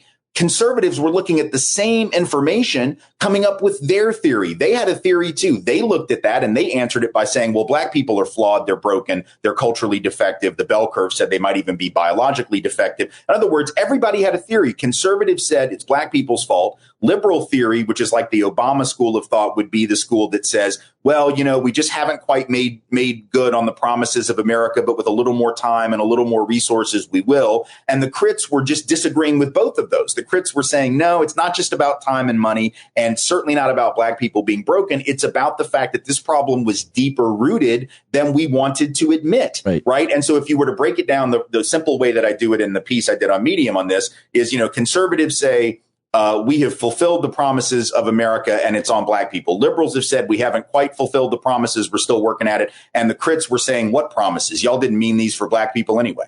Right. And that's just a different way of looking at it. In other words, the crits are saying inequality is purposeful and embedded. You don't have to agree with it, but why can't you at least explore it? Because if you shut that down, what you're saying is only theories that we allow are the ones that make us comfortable. We're not willing to consider this other one, even though that one is one that is a very noble historical tradition to debate and discuss. And as I've mentioned on your show before, if the very first law that Congress passed after the Constitution was ratified was the Naturalization Act of 1790, and that is indeed the first thing they passed, and if that law says the whole purpose of that was to define who could be a citizen, and it said all free white persons and only free white persons, then it's not ridiculous for us to say that racism was there from the beginning and that white supremacy was embedded in the country. They said it. It's not me. It's not the crits. It's the founders. It's the people in that first Congress. They said this is a white man's nation. So I'm going to take them at their word that that's what they meant. Now we can debate and we can discuss the level of progress and we can have these fantastic back and forths. But if you're going to shut down an entire school of thought, it's like if we were debating economics and you were to say, there's conservatives who believe supply side theories and there's liberals who believe that you want to raise wages and that's how you stimulate the economy. What if I were to say, well, we can't even consider the supply side argument? Like we can't even consider the tax cut argument because that's just so ridiculous. And so we're not even going to debate it. That would be absurd. How are we going to discuss economics? How are we going to discuss how to grow an economy if we can't even take into consideration a school of thought just because I don't agree with it? Well, I've been known to censor supply side economics conversations on the show because they've failed. They've been tried and failed so long I no longer want to debate them. But I do hear your point about arguing about economics or any other theory at all. And by the way, crit refers to critical race theorists. Yeah. So, if I call people crits, that's what I'm talking about. So where do we go from here? Like with voting rights and with the fact that this upcoming election could be really flawed and manipulated and make it a lot harder for certain types of likely Democratic voters to vote, just with the rollback and the gutting of the Voting Rights Act. I mean, where do you think we go from here, given the fact that even though there's enough senators that support restoring voting rights in these two bills that came out of the House into the Senate, they don't support dismissing the filibuster rule to get it done? Where do we go? It doesn't seem like everybody today this week seems very depressed on this Martin Luther King Day. I think we have a lot of reason to be pretty concerned. I mean, if we don't get rid of the filibuster, at least for that, I mean, I think it's an absurdity generally, but at least carve out an exception to get the voting rights bill passed. I think we're going to have a really difficult 2022 and 2024 in terms of getting the will of the people recognized, because the steps that are being taken are not just, it's not just the voter ID piece. That is like the least important thing that they're trying to do. There are so many things that state actors are doing right now to weaken the ability of black and brown peoples and working class peoples of all colors to vote. And they don't have to make a huge dent. They just have to shift things by a few percentage points in certain states to make a huge difference. If they can depress turnout, let's say, among black folks in a handful of states and larger urban areas and metropolitan areas, that could end up tipping the balance. So in addition to continuing to put pressure on Sinema and Manchin to be willing to carve out an exception, which may or may not be effective, we've got to have people start running for these election positions, because what the right is doing right now is they're trying to take over local election boards and state election boards. They're running for attorney general and secretary of state or whatever to actually be able to be in a position to determine who the electors are in 2024. And a lot of times Democrats and progressives, we don't engage in that. We don't do local politics. We just sort of sit around like we don't vote in the midterms at the same numbers as Republicans and conservatives do. Right. We tend to not show up. We think it's all about the presidency. And what the right has been doing for the last 25 years is saying, oh, y'all want the presidency? Cool. We'll give you Clinton for 2 terms. You get Obama for 2 terms. Meanwhile, we're going to take over all these states. And I happen to live in one of them now. I mean, I live in Tennessee. I live in Nashville. It is a blue bubble in the heart of a very red state.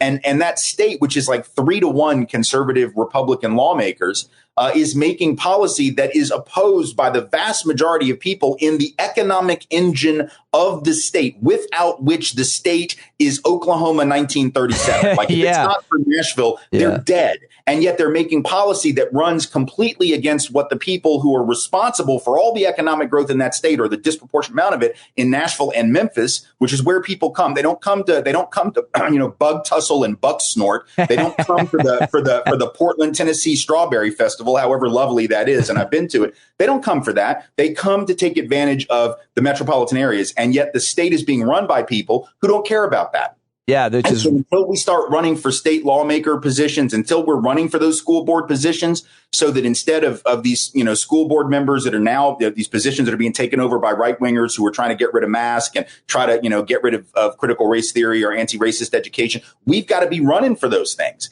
And unless we do that, they are going to continue to chip away at voting rights. They're going to continue to chip away at all the things that progressive people care about. We've got to get involved at that level, at that local and state level. Yes, and I'll tell you what, I have gotten involved, and I'm really, it's not stressful. It's satisfying. It's purpose driven. I've made new friends in these local groups and movements, and I highly recommend people.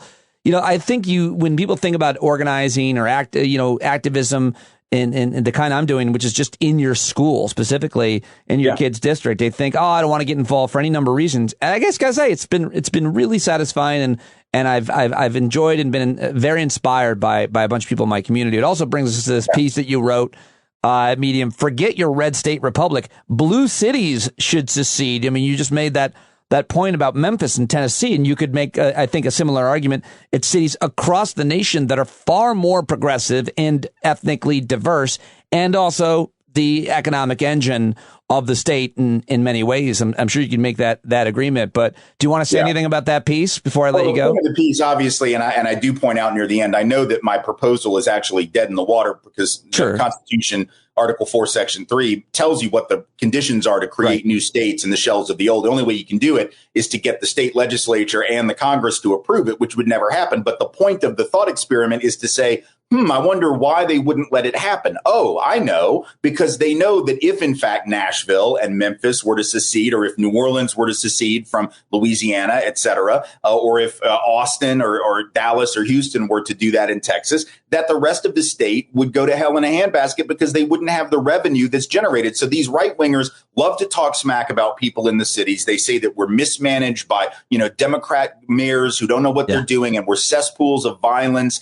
and dysfunction and decay and immorality. But if you really mean that, why do you want us to be part of your state? As I say in the piece, purify thyself, Jebediah, just let us go, right? But they won't do it. And so the point of me saying it is that those of us who are in urban areas need to stop apologizing for keeping the economy afloat, because in effect, that's what we're doing. And all we ever hear about is we've got to understand the rural people. We got to go out to the diner at the truck stop that Marjorie Taylor Greene represents, or whatever. We got to go and sit down with people and understand their pain and understand their frustration. But no one ever says to the rural and small town folk that they got to understand urban folks' situations. None of them ever say, y'all got to understand the housing crisis in metropolitan areas and big cities, and the rent crisis and the healthcare problems. They don't ever have to show any empathy. They don't ever have to be ecumenical. That's always on us. We're the ones who have to bend. But if it's not for Nashville and Memphis, Tennessee is the whole state's begging on the corner, because we're not going to have any money. And it's obvious to me when I see people like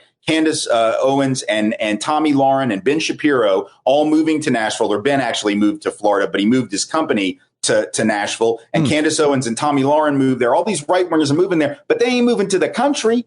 They're not moving to the Trumpy parts. Candace Owens' P.O. box is across the street from my old high school in a district that Biden won by 57%. Tommy Lauren bought a house in like the hippest, one of the most progressive communities in the entire city. They don't even want to be around their fans. And I don't blame them. But it's ironic to me that when you come to a place and you say you're coming because you appreciate the red state culture, and then you live in the blue bubble in the red state, it says to me that even right wingers know what makes red states livable, and what makes them interesting. And what makes them interesting are not grain silos and bales of hay. No offense to farmers, because I've got there's a lot in my family, and I'm glad, farming is a noble profession, but the reality is, if it's not for people in the cities buying the stuff that farmers grow, or the livestock that they have on their land, they're not going to be farming either. So, you're welcome. That's a good point. I was going to say that they are economic engines when it comes to agriculture, except for the vast majority of their products are going to urban areas across the country. Well, because you can only sell to where the people are. I mean, like you can't sell all that to your church family. Like it's like, it's like 37 people or whatever. You have to. And I mean, the point really is we're interdependent. And I know that we need the rural folks who are farming, and they need us. But I'm just tired of those of us who live in cities constantly being on the defensive and never being able to stand up and just say, no, to hell with you. Like, if you don't like us, let us go. And then they're like, oh, we can't do that. Well, why not? Why not?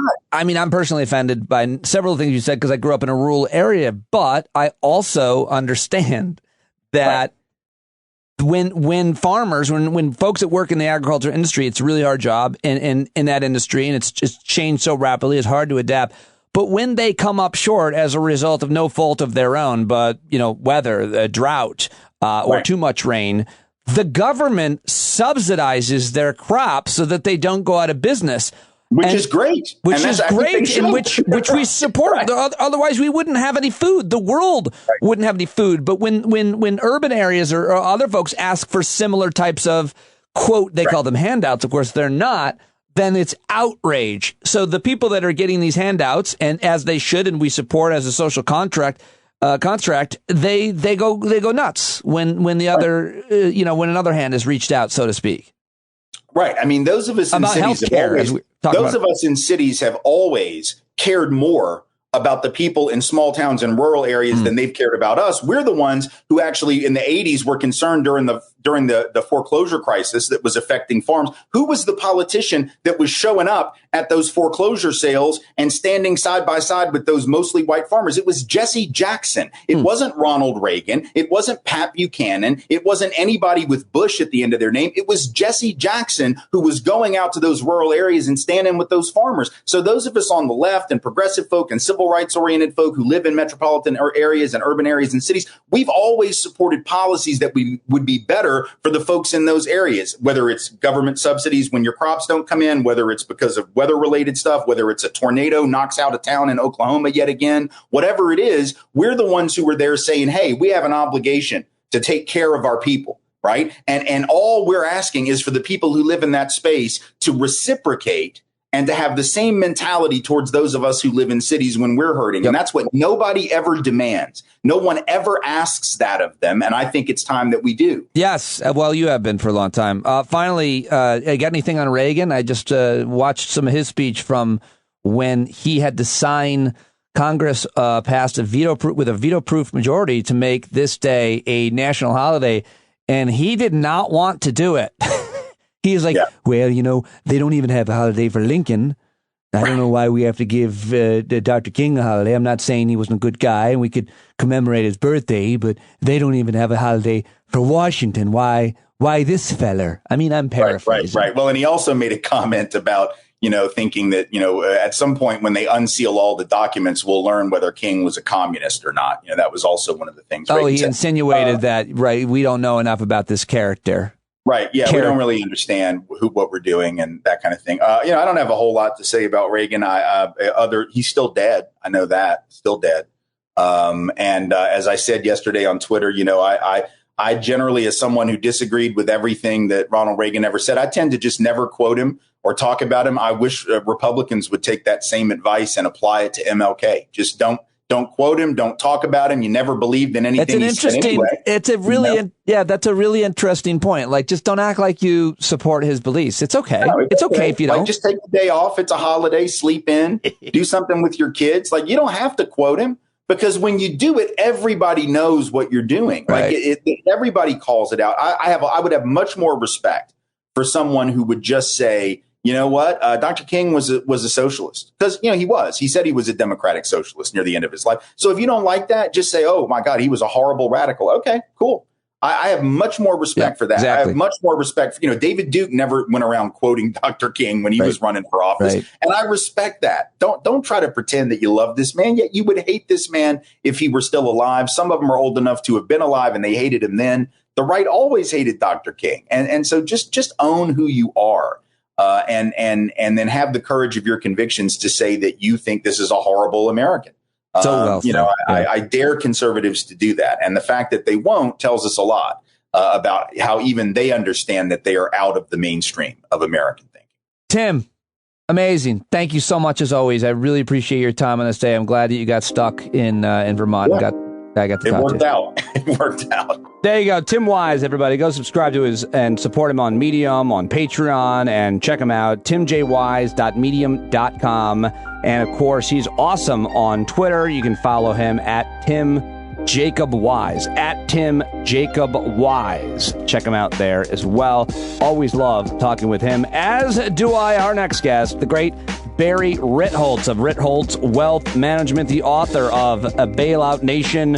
Check out his blog, The Big Picture, and, of course, listen to the podcast Masters in Business on the Bloomberg Network. Follow him on Twitter at Ritholtz. Time for another great conversation. We've covered a lot of ground, as we always do, with Barry Ritholtz, who I think cuts his own hair, and I think that's where we start. Like, I don't have to shower for radio, but now you're telling me I need to shower. Oh my God, do you look good? Look at you. Look at what's going on here. Got a great head of hair. You got a brand new camera. Ladies and gentlemen, Barry Ritholtz. Let's go. High def. Look at the high def. You look That's great. Impressive. You know, a lot of people don't want a high def camera because they think it brings out too much detail, but you're so good looking that I think it does you right. My favorite New York Times article of all time was the problem of high def in porn. Do you remember that article? Because that got shared everywhere. No. I will send you the link. It was accidentally hilarious. Just whatever you imagine, it's exactly that. Too much detail. You see the blemishes. You see the things. The last line of the article was, no pun intended, the hilarious money shot. It's so funny. So I'll have to look that up. I'm just saying you look really good, and I'm happy to have you here on. Now, do you take the day off? Does your firm? What happens to the financial world on Martin Luther King Day and in mid-January? The first month of the year, it's the middle of the month. It's a day off. So the office is closed. The stock market is closed. The bond market is closed. We usually have a Monday meeting. We roll that over to Tuesday.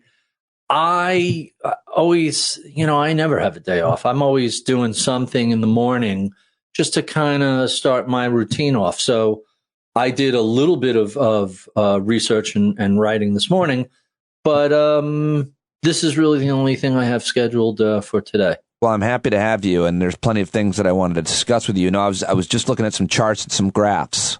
I know you're a big chartist. And it seems like almost every single economic indicator is a positive one outside of the prices on durable goods, the inflationary issue as a result of the supply chain issue as a result of COVID. And I'm wondering if there's something I'm missing, because the economy seems to be on fire, if that's a thing you like. I mean, personally, I always get worried the economy's on fire. It means the planet's going to be on fire because we're buying more shit. What am I missing in terms of the charts and the graphs? The economic indicators seem to all be, quote, positive.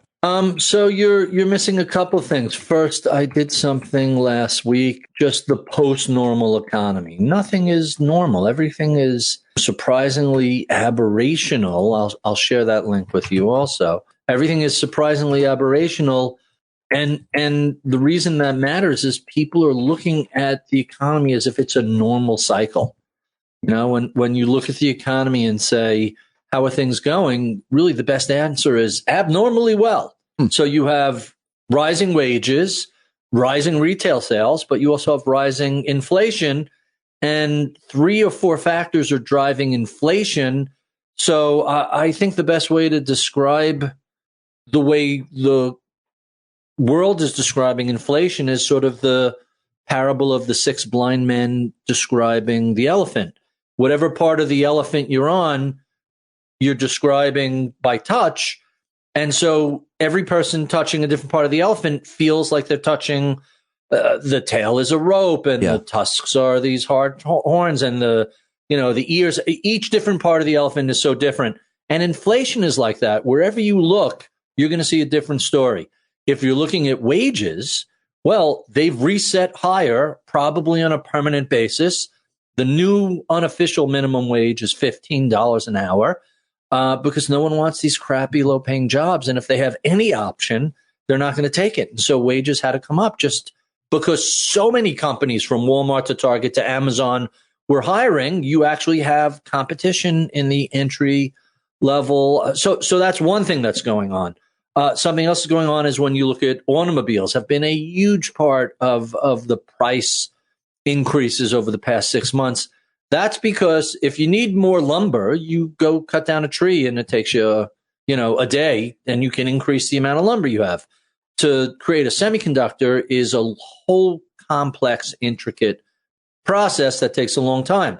So, and also raw materials, right, are not as easy to. The into the semiconductor fabs, you have a lot of specific suppliers that have to deliver stuff on time. I actually today tweeted something because it was so fascinating. Let me pull this up. Is that right? You tweeted a fascinating thing, you're saying? Yes. I try to make one out of every 20 tweets really, really interesting. I was going to talk to you about your Twitter feed and its lack of luster lately. So there's an interesting Wall Street Journal article about how luxury car brands have done really well. And because the top 0.11, 10%, whatever you want to call it, has had a pretty good 2 years, a pandemic or not, you see that reflected in the car sales of luxury brands. And so within the industry, various car manufacturers are steering whatever chips they can get their hands on towards the most expensive, most profitable brand. Wow, that is really fascinating to hear. That really makes that much of a difference. They're selling that many cars. Bentley is up 31% in this link. Now put this into context. Bentley is owned, so Rolls-Royce is owned by BMW. Bentley and Porsche is owned by VW, by Volkswagen. So Bentley only sold, 14,000 cars, up 31%. But when you look at Volkswagen, the parent company, by the way, Porsche up 11%, sold over 300,000 cars. Porsche sold almost as much as Lexus did in the U.S. Wow, that's a lot of douchebags. Sorry. Guilty. I feel like the bigger Porsche, that SUV Porsche, there's a lot of women who drive that one, I feel like. Right. Yeah, there's a ton of stuff like that. But Porsche is owned by VW. VW sold almost 5 million cars, down over 8%. The sales in China down almost 15%. BMW, 2.5 million cars, up 8.5% globally. By the way, of that 2.5 million, 104,000 were electric cars from BMW. In the U.S., they sold 336,000 cars, up 21%. But so the manufacturers... Rolls-Royce, 5,000 cars, up 49%. Rolls-Royce, owned by BMW. Tesla, 276,000 cars in the U.S., up 87%. 87% Tesla. Because, and here's the fascinating thing, Tesla has the ability to say, we could take whatever chip you got for us, we'll rewrite the software, so we'll make this chip do what we need it to do. When you look at Volkswagen, Ford, you look at the other cars, there are different outsourcing, and the software is here and the chip is there, and everything is kind of locked in. Tesla has the ability to be much more fluid and say, whatever chips you have, we'll figure it out. Wow. That's a very different headspace than, we have this unit handles all our safety equipment. We can't So if you go, the last time I went to, was it last summer? It was over the summer. We were looking for a car. I sold a BMW 3 years and 10,000 miles later. I sold it for $5,000 more than I paid for it. And I was looking at a used hybrid Porsche. And I went to the dealership for the Panamera, the hybrid Panamera, which are very expensive new, but very reasonable used. Like off lease, they're half price. So you could pay $100,000 for a brand new car or wait for it to come off lease and you're paying $48,000. But anyway. Still too much for me. The dealership, by the way, average new car price today in America, $47,000. Is that right? 47. God damn. Big Bloomberg story the other day, how average prices have gone up again because of the chipset. You just can't find stuff. So anyway, we go to the Porsche dealer. We go upstairs to look at their used cars, and they're like 6 floors. And usually it's just cars as far as the eye can see. It's an empty lot. You're just working your way floor by floor. It's empty. We get to the top floor and there's like a run of 30 cars. And I'm like, oh, are those for sale? Every one of those cars is missing a safety chipset. They ship the cars. You can't sell it without this chip. And once they get the chip, the car's available to sell. Seatbelt tensioners, ABS, the active cruise control that automatically stops the car before it hits something, the lane departure warnings, all that stuff is on one chip. And without that chip, the car is not sellable. Now, there were other cars they could sell, and your like sunroof didn't work. Nobody cares. You could sell that car, but it's against the law to sell the car without that required safety equipment. And it's not just Porsche. It's every car dealer was dealing with this. Porsche, as the Wall Street Journal article made clear, was getting the chips that would normally go to Volkswagen and Audi, and they steered it to Porsche and said, you're the most profitable cars we sell. We're going to, we'll let you have first bite at the Well, this apple. this is fascinating because of the high-end luxury automobiles and everything that you just said. But high-end everything. Look at the housing market also. Well, high-end housing market has gone bonkers. Well, it all points to one of the main things I wanted to talk with you about. My friend Christine Roman's at CNN tweeting this about the new Oxfam study. When times are bad, income inequality worsens. When times are good, income inequality worsens. I sense a pattern. Billionaires added $5 trillion to their fortune during the pandemic. This is a huge story from Oxfam that basically is saying that rich people got so much richer during a global pandemic, and the combined Stop and wealth. think about it. It makes perfect sense. If you are a bottom half of the economic strata worker, and you're swapping your time for in-person labor, meaning you're doing food delivery, you're a waiter, waitress, bartender, you're in retail, those people got screwed. And but for the CARES Act, lots of those folks would have starved. Yeah. If, on the other hand, you're a white collar worker or a creative type who works on a computer, like you, Pete, and basically doesn't have to physically go to the office, your commute times disappeared. Your ability and control over your schedule was much, much better than it used to be. Just generally speaking, everything was, faster, cheaper, easier. Oh, and your 401k went up dramatically over the past 2 years. So you're doing okay. Yeah, well, shed life has been good to me, I guess. So, but the reason there's a wide range of reasons as to why this is the case. You already mentioned, I think, one good metric about the minimum wage. You flippantly said $15 looks like it could be permanent, and I'm not sure that's across the country. We can coastal for sure. I was just reading that Costco, one of the biggest retailers in the country, they're going to open 28 new stores, and they're not like Starbucks that opens a store every other day. Wow. When they open a store, it's a big, giant thing.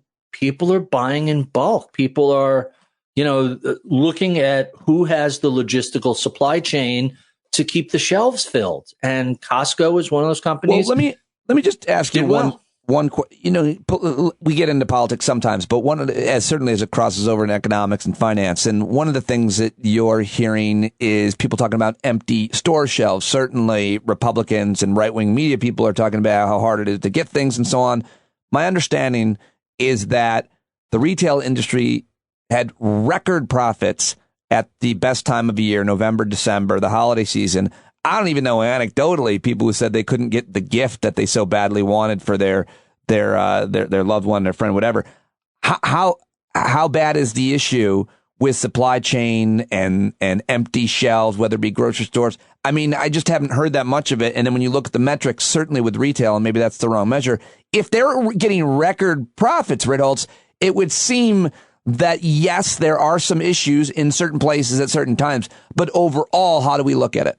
Do you recall back in end of October, beginning of November, a bunch of pundits were talking about this is going to be the year where the supply chain ruins Christmas. Yes. The supply chain Grinch. Yeah. Absolutely did not come true. There was plenty of everything. Now, that doesn't mean there aren't occasional spot shortages. And you see the storm that's hitting from the southeast to up the East Coast. It snowed here yesterday and last night. took the dogs out for a walk about 10. It was snowing. It was about an inch of snow on the ground. In the middle of the night, that turned to rain, and I woke up. Everything was drenched this morning. No snow to be found. You might have gotten hit because it's further north than us. But whenever that sort of stuff comes up, the supermarkets get attacked. There's no milk, juice, eggs. Like, people seem to think they're going to be stuck at home for a month. That isn't the case. But there definitely are spot shortages. Some of it is regional. Some of it is, you get these weird rumors. Do you remember when we couldn't find toilet paper or paper towels last year? Yeah. Every now and then some crazy rumor will spread and there'll be a run on the bank. Only instead of the bank, it's, good luck getting Cottonelle wet wipes. They just suddenly, diapers disappear from the shelves for periods of time. I think some of this are legitimate supply shortages, but a lot of it is just rumor-driven panic. Right. That's an important point. And I was just thinking about this, what we're in now in terms of Omicron and this variant, and how a lot of even epidemiologists or experts maybe didn't see this one coming. Maybe not a lot of them, but some of them, and how bad when you say see it coming, meaning see a variant coming or seeing this particular? I guess this much of a contagious variant that would spread so quickly in so many people. It's very hard to predict these things. And so it makes it hard for businesses and hospitals and everywhere else, airlines, to staff and so on. So what are some of your observations as to how the Omicron variant has taken the economy by surprise or just affected the economy in general after the last 2 years of COVID? So I see that a couple of different things happening at once. So first, everybody is sick of this. Everybody wants this over. Good point. Yeah. Right. So there are the people who, look, I got a bunch of newborn babies in my family, nieces and nephews, that I'm trying not to get sick. My wife has a immunocompromised issue. My mom is 86. I'm trying not to kill her.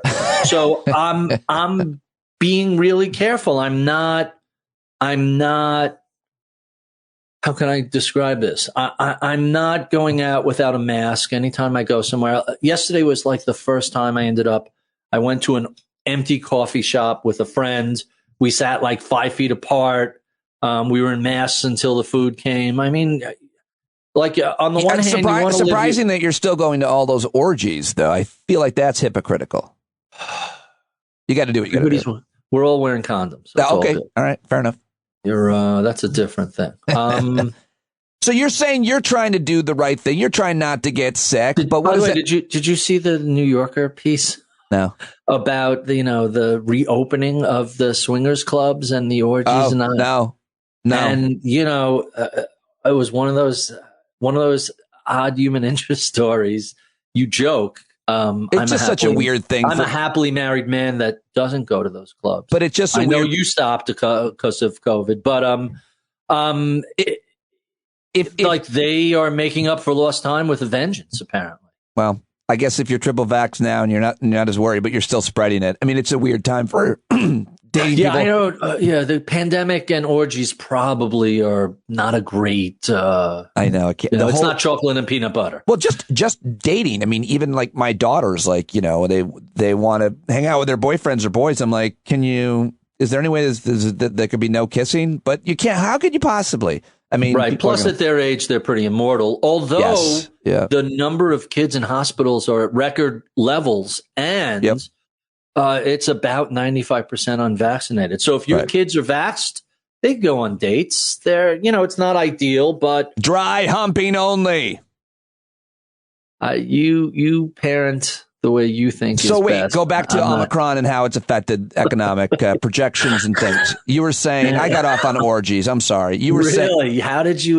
Well, you were talking about your precautions and how you're safe and you're going to restaurants. So look, there's a group of people who basically they've had enough of it, but there's a whole nother group of people that really are not being, thoughtful about it. And someone did this analysis, I just sent it to you, that shows the COVID deaths per million on a state-by-state basis with color-coded for partisan affiliation. And what we're seeing is that, regardless of all the moving parts, the county, how your county voted in last presidential election in 2020 has an amazing correlation to whether or not you're vaccinated. And whether or not you're vaccinated has an amazing correlation to whether or not you're hospitalized and whether or not you die. And so when you look at the deaths per million, which is really the best way to measure it, it's shockingly red. It's not blue. There's a handful of blues in it.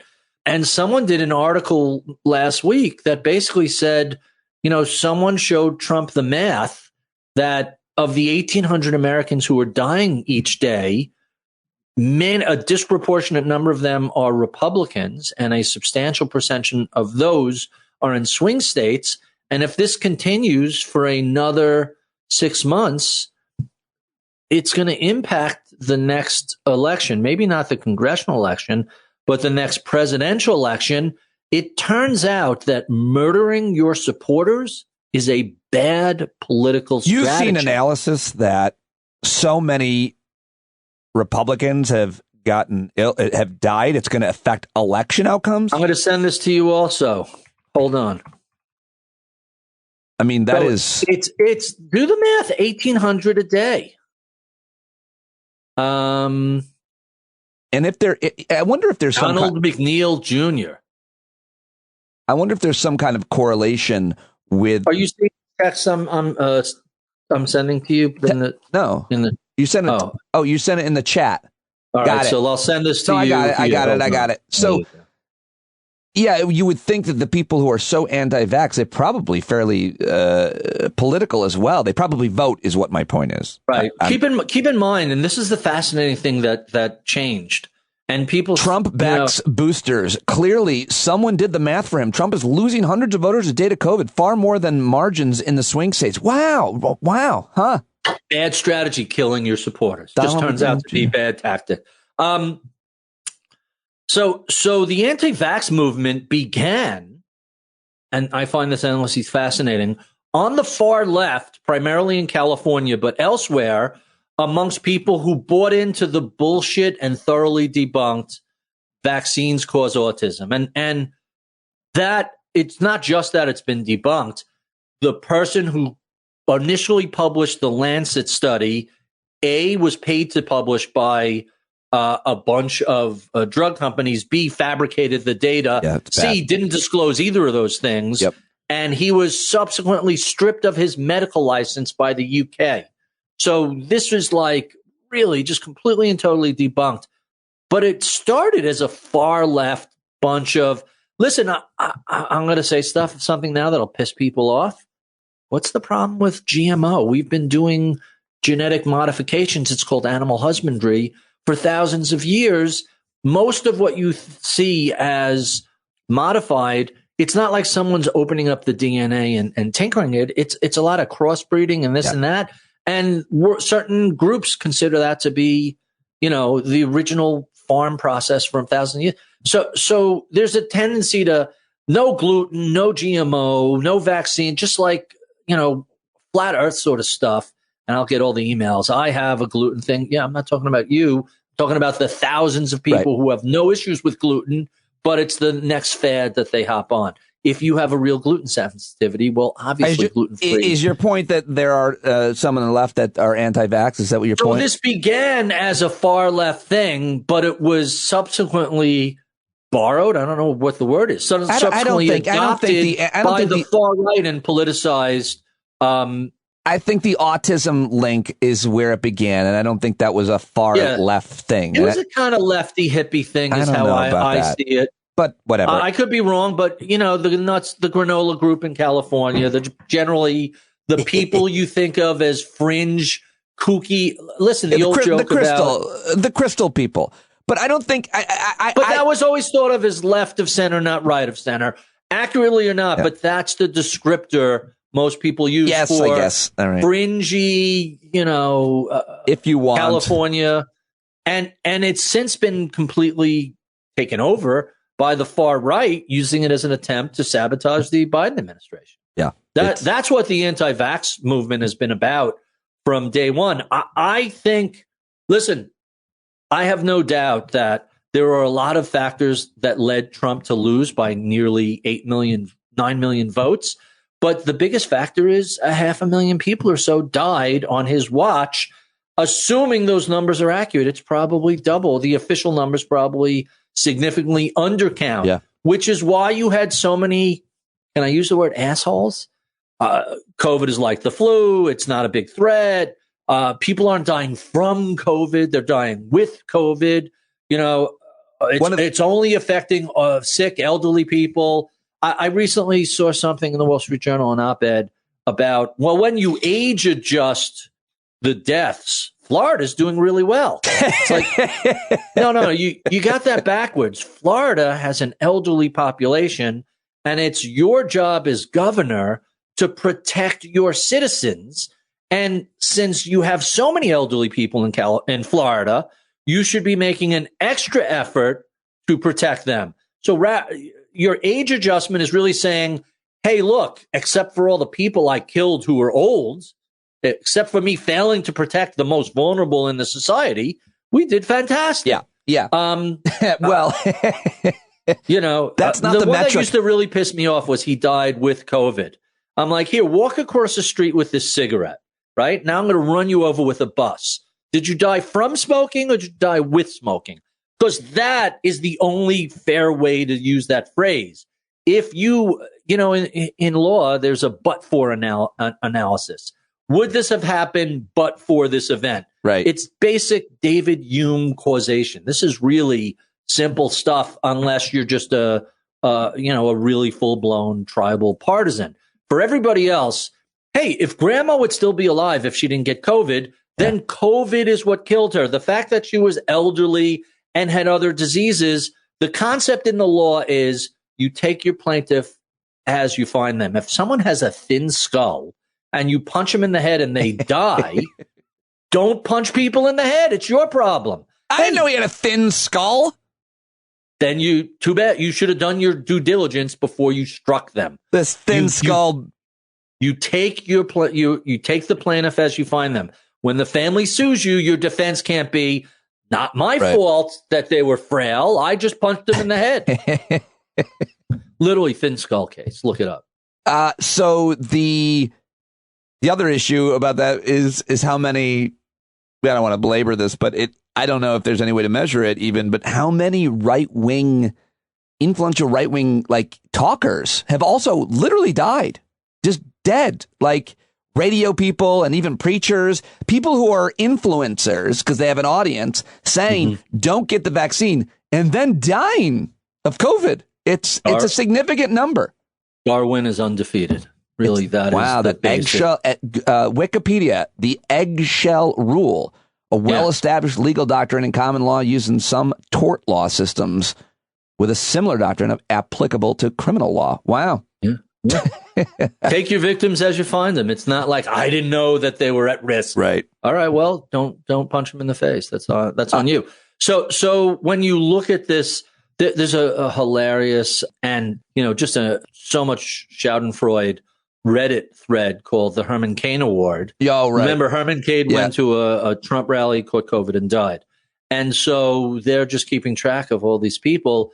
Michael Hiltzik of the LA Times had a really interesting column about it, saying, on the one hand, this is really, really, it appears to be unsavory.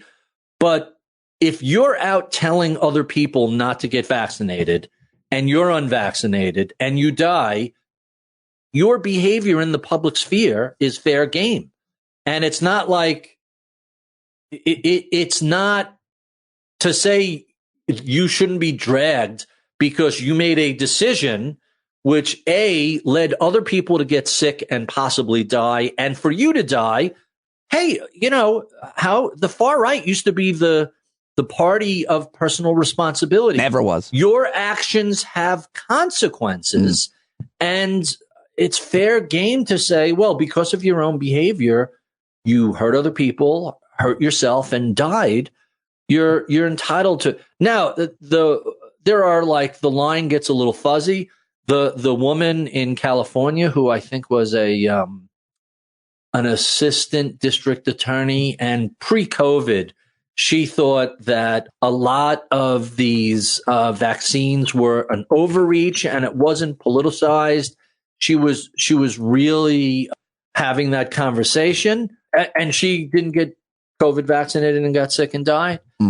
That's great, but the bottom line is still your behavior led to a bad outcome, and it's not a coincidence. It's a direct result of your behavior, and you need to take personal responsibility. And you did so by dying. It's just such a dumb way. It's such a dumb way to die.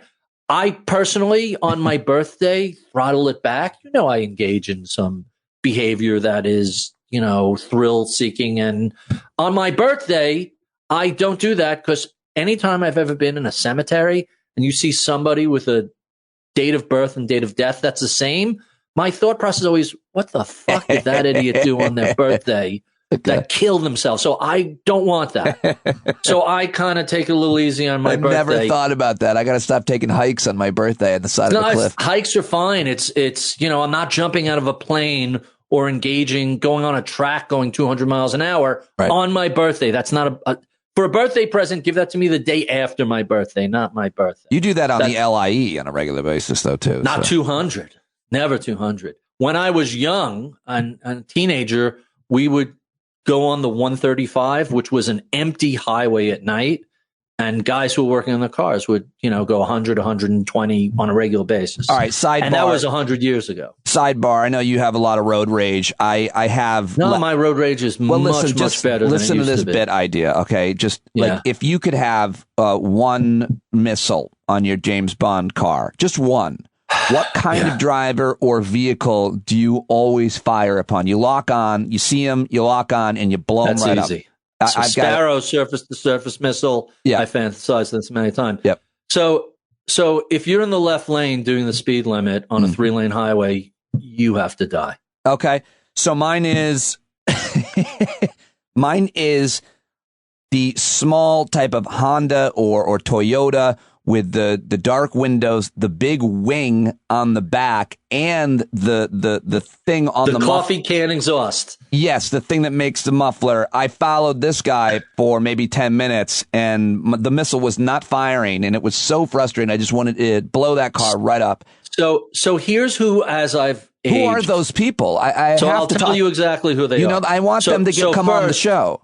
Those are essentially young guys. Yes. Who aren't making a lot of money. Okay. Who can't afford, a high-end Porsche, Ferrari, even a BMW, an M3 or something. Yeah. So they buy a used Honda, which are very easily modded. You could get chips. You could do stuff to make them faster.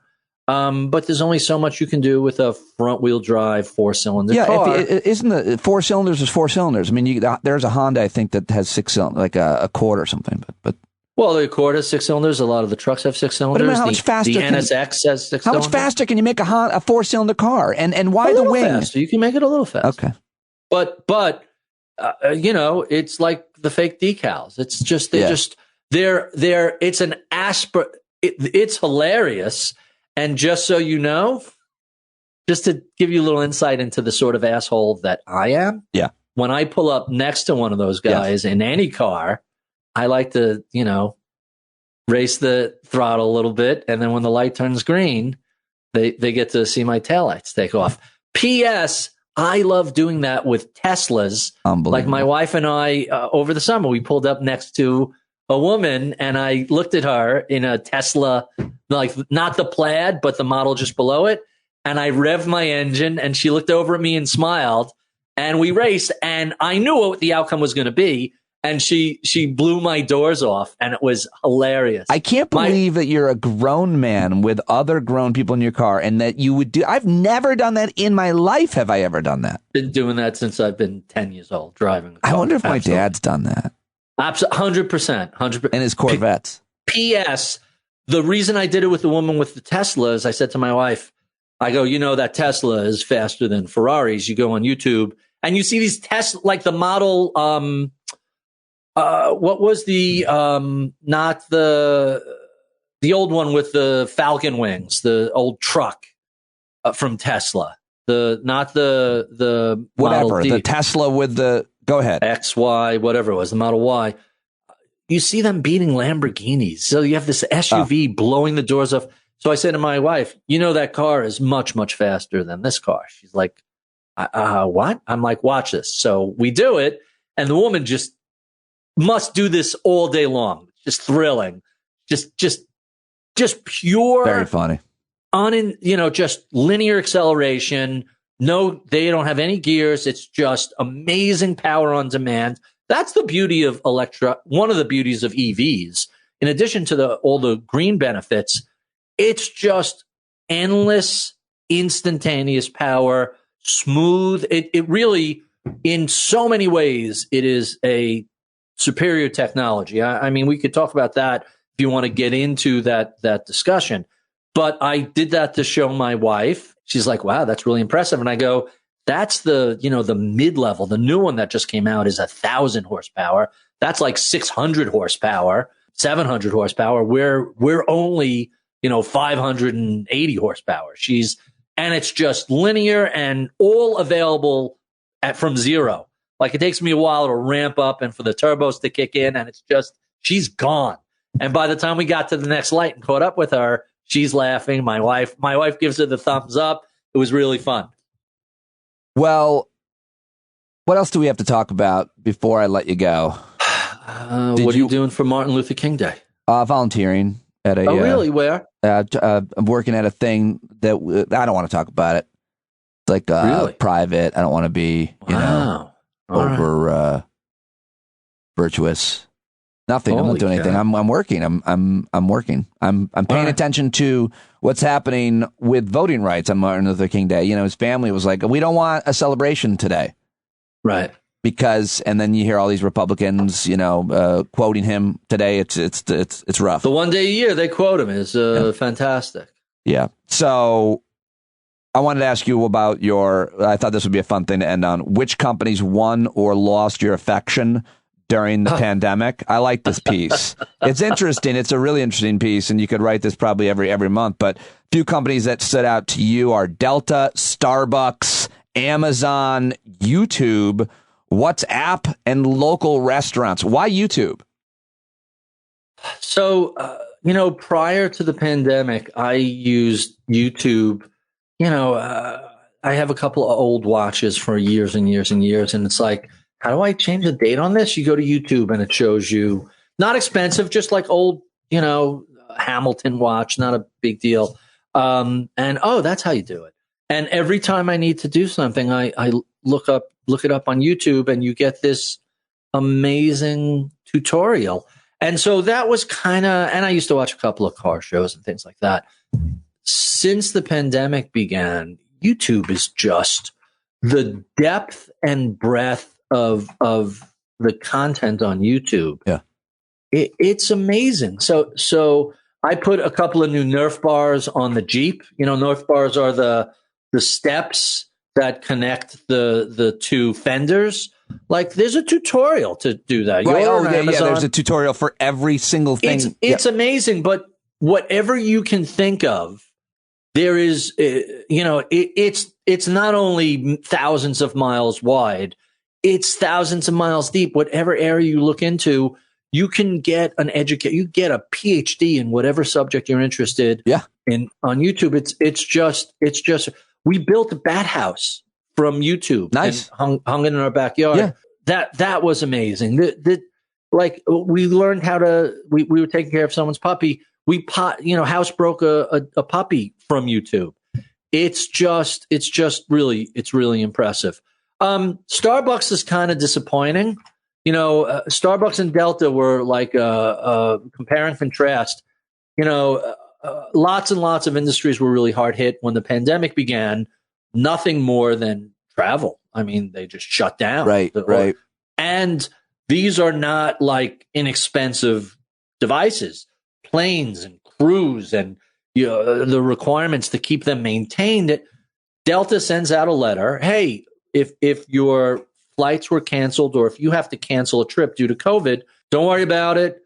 We'll either give you a refund, or we'll give you a permanent credit that'll never expire. Your miles aren't going to expire. In fact, whatever your your Delta status. Are you silver medallion? Don't worry about it. We're going to roll it over for another year for you. They couldn't have been more accommodating. Starbucks, on the other hand, runs this perfectly... I had a different experience with Delta, but go ahead. I was talking broadly. I mean, I wanted to avoid I'm an influencer stuck on the tarmac, my flight is delayed. Right. I understand. Fuck you, Delta. Like, I'm trying to stay away from the personal anecdotes. Broadly, Delta did right by their clients. Starbucks has the Starbucks app or the Starbucks card, and basically Starbucks gets free capital from their clients. Their clients give them, there was a really fascinating Wall Street Journal piece like 5 years ago, about $3 or $4 billion are free money their clients lend to them. If you have your Starbucks card set to auto refill your credit card, $25 or $50, now multiply that by 75 million people, it's billions of dollars. Right. And so, all right, that's a great model, and I don't really care. I could just as easily use a credit card, but the app is convenient. They sent out, you get Starbucks points. Oh, look at me. I get a free cappuccino every, 10 or 20 drinks I buy. They sent out this really just tone-deaf letter. Hey, we're really having a hard time with the pandemic. Your Starbucks points are use them or lose them. If you don't use them by May 11th, they're going to expire. Expire? How about this? I'm going to delete the app from my phone and you go fuck yourself. Because that's what you think of your customers? Like, wait, the cost of a free Starbucks cappuccino to you after I've bought however many it took, 10 or 20 to get there is, I don't know, 11 cents, the cost of the cup? Come on, you got to be shitting me. You're expiring? That's what you think of your customers? To me, it was a compare and contrast. Delta, in a terrible situation, says to their customers, and listen, from Delta's perspective, they're thinking, it doesn't cost us anything to extend this for a year. And if we go out of business, it doesn't matter. But at the very least, if we stay in business, our customers will remember that we didn't try and dick them at a moment when they were really stressed out. Will they, though?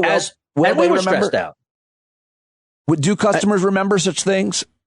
Oh, I remember both. Here it is, a year later. I'm talking about both Delta and Starbucks. And I think, listen, Starbucks kind of had been migrating off my happy list for a while. And, let's do a compare and contrast with Starbucks with the local restaurants. I mean, it's always sad when one of your favorite places goes out of business, but a lot of local restaurants got really creative. They set up outdoor sheds. They brought out outdoor heaters. There's a local place that we go to and sometimes do takeout. They were so brilliant in how they set up their takeout because a lot of food doesn't really travel well. So you order a burger and fries from there and they give you this kit. It's a cooked burger in one container. It's your roll in another container. It's like just a little paper bag. It's the fixins in a separate thing. So by the time you get home, everything isn't like soggy and greasy and bleeding into each other. You kind of put the pieces together. Here are your fries. Here are your bacon cheese. Here's your burger. Here's your roll. You put it all together.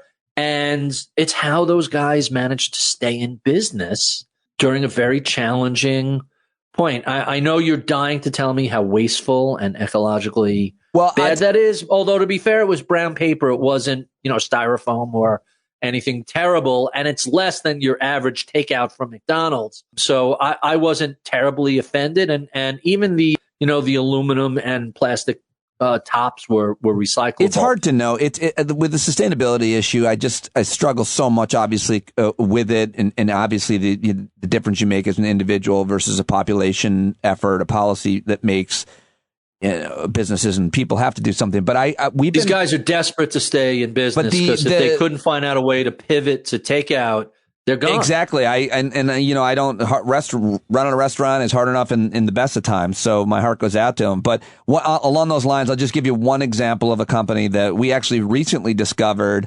And again, my main issue with them is this sustainability stuff, but food in a box. This one is called Hello Fresh, I think it's called. Oh, sure. And I'm familiar with them. I think they've been around for a long time, but we just started because my Val decided she wanted to do it this way. And you still make the meal, but all the ingredients come in a box. Right. And the meals are really good. I never thought we would do that, but you still put it together and they're really good. Everybody really likes them. That's an interesting business. I don't know how they make any money. So they're charging you a markup over what it would cost you to go out and buy those ingredients yourself. Yeah, but it's like the idea that they put all these specific ingredients right down to an onion and a sour cream packet and some spices, the meat even. How hard is that for them? I don't know. Someone's packing those boxes every time. Someone's putting that stuff out on the shelves in the supermarket. Putting the exact ingredients. So it's obviously they're still around. It's a successful business. Yep. And people are cooking more. They're going out to eat less because of COVID. And so and by the way, all these companies are either owned in whole or in part by supermarket chains. Is that right? So take a look. A few of these have either as investors or I don't remember who owns HelloFresh, but some of these, by the way, there's a Blue Apron and there's a dozen of these out there. Are they all similar? Generally public. HelloFresh is from Germany. It went public. I'm just trying to see who the backer is. There's in Toronto-based HelloFresh was acquired by Chef's Plate, another Canadian meal company. They're very often plugged into this. I don't know. HelloFresh it's not the case, but these meal packages, there's now like a dozen meal kit delivery services. There's dozens and dozens of these. Let's look at the top 30. Home Chef, Sunbasket, Green Chef, Gobble, Blue Apron, Freshly, Every Plate, Purple Carrot. Really? Purple Carrot? Fresh and Easy. I mean, there's just endless. Sakara, Martha Spoon, Butcher Box. I remember Butcher Box from Cook Unity, Snap Kitchen, Flex Pro. I mean, Daily Harvest, Dinnerly, Hungry Root. I'm going to stop at Splendid Spoon at number 20. Fresh and Easy was my breakdancing name, by the way. That's weird. Huh. Sunbasket was mine. That works out. Nicely. So there's obviously enough margin in here, and it's falling halfway between the supermarket and either takeout or restaurant. So the other thing was the ghost kitchens that we're setting up. All these restaurants that had all this space and parking lots and dining rooms that were doing takeout. You a bunch of kitchens, a bunch of restaurants set up kitchens that they would all share. And so it's really inexpensive because there's no dining room. There's no coat check. There's no bathroom. There's no, public lobby. There's no parking lot. It's just takeout. And so I'm not a big fan of the apps like Grubhub and Deliveroo and all that stuff. They all engage in some pretty unsavory behavior, spoof and fake websites and phone numbers because they're trying to steal the business from the local restaurant and take their cut of it. I would rather call the restaurant and directly put in my order, unless the restaurant says, hey, we're only using delivery through so-and-so. Then they want you to. So one of the pizza places used something called Slice. Yeah. A lot of the places up here do. Right. So they're just outsourcing the entire, but they take a chunk of business from the restaurant. They make it more expensive for the consumer. And so far, I'm like 0 for 3 ever having my order done. So we'll see. All right. I appreciate you talking to me and letting me tape this. I'm going to share it with everybody else now. And it's always fascinating to I gotta figure out what to do with my hair here. Yeah. This is what happens when you're working from home. Look at that. I got this thing going on. I don't know. Yeah. Well, you got it going on your beard. I got it on the top of my head. You have it on the bottom of your head. The white. Yeah, look at that shit. Yeah, soon enough it'll be all white. Soon enough, and then I'll look. You're my age now, right? You're like 70. Yeah, I'm catching up with you. How is that going on? In a year, I'm gonna look like Obi-Wan Kenobi. This without the powers. We just saw a really interesting movie about that. You're going to catch up. What the hell was the name of that? Long story short, there you go. Very cute. Oh, the name of the movie is Long Story Short. Right. It's an Australian film, and one of the supporting characters is David Chung, who is a very funny Asian American comedian. Okay, I'll take a look at that. That looks fun. That's my film recommendation of the day. Long story short, I'm going to watch it. Is it a rom-com? It's sort of semi-rom-com. Teddy wakes up the morning after his wedding to discover that every few minutes he's jumping forward to the next year of his life. Wow. Yeah. Every few minutes. Yeah. So it's a parable about appreciating time that you spend with family and friends and to not take things for granted. Speaking of people dying unexpectedly, don't take life for granted, because it's, on the one hand, it goes by very fast. On the other hand, it's the longest thing you will ever do. Oh, wow. Very poignant. And I always love to end on a recommendation. There you go. Thank you, sir. All right, man. Enjoy the semi-day off. I will. Bye-bye. I love you. Bye-bye. Talk to you soon. All right. All right, there he goes. Adam Ritholtz, everybody. Barry Ritholtz. Get his book. Subscribe to his podcast. Listen to him there, as well as reading his blog, The Big Picture, Ritholtz Wealth Management. Always a great conversation with him. 2 amazing conversations. A robust news segment, all produced by yours truly, entirely, from soup to nuts, from start to finish. Thank you very much for supporting me. Thank you to Pete Coe for all of the jingles. Thank you to John Carroll for today's music. And if you want to contribute to the show in any way, we'd love to have you. And if not just a paid subscriber, standupwithpete.com or patreon.com/Pete Dominic. I hope you're doing good. Check us out on the Discord platform if you haven't already. Always a chat going on there. You're never alone if you are a member of our community. And John Carroll going to sing us out right now, and I will talk to you tomorrow right here on Stand Up. Show your face of every color, yellow, black, red, and brown. She's the place where every lost child will finally be found. There's only one thing to do before we stand our ground, and that's stand up. Stand up. Well, the founding fathers saw a land for all. They had to stand up. They had to stand up. They had a keen imagination for a crystal ball, drawing all the plans of stand up. But all they had to go on was the time they were in, with other causes for laws, and since they weren't even sin, they knew that change was gonna come before the change could begin. They had to stand up. All right, they had to stand up. We got to stand up. We got to look the devil square in the eye. We gotta let him know it's his time to go, to make it clear when all we hear is a lie. Why you lying awake wondering where the money all went? It'll be the cost of freedom that'll go unspent. You can see him flee the scene of that experiment if you stand up. All right, we got to speak up, we got to reach up and raise your voice in every way you know how. Don't be toes up, you got to show up. Ain't no better time to do it but now. No need to pledge allegiance to no wanton tribe. Rise up, show obedience to the voice inside, and listen well and it'll tell you not to run and hide. It says stand up. Stand up. Got to stand up. Ooh, come on, just stand up. Everybody got to stand up in the darkest hour. Stand up. People got the power. Stand up. Come on, come on, come on. Come on, come on, come on. Come on, come on, come on. Stand up.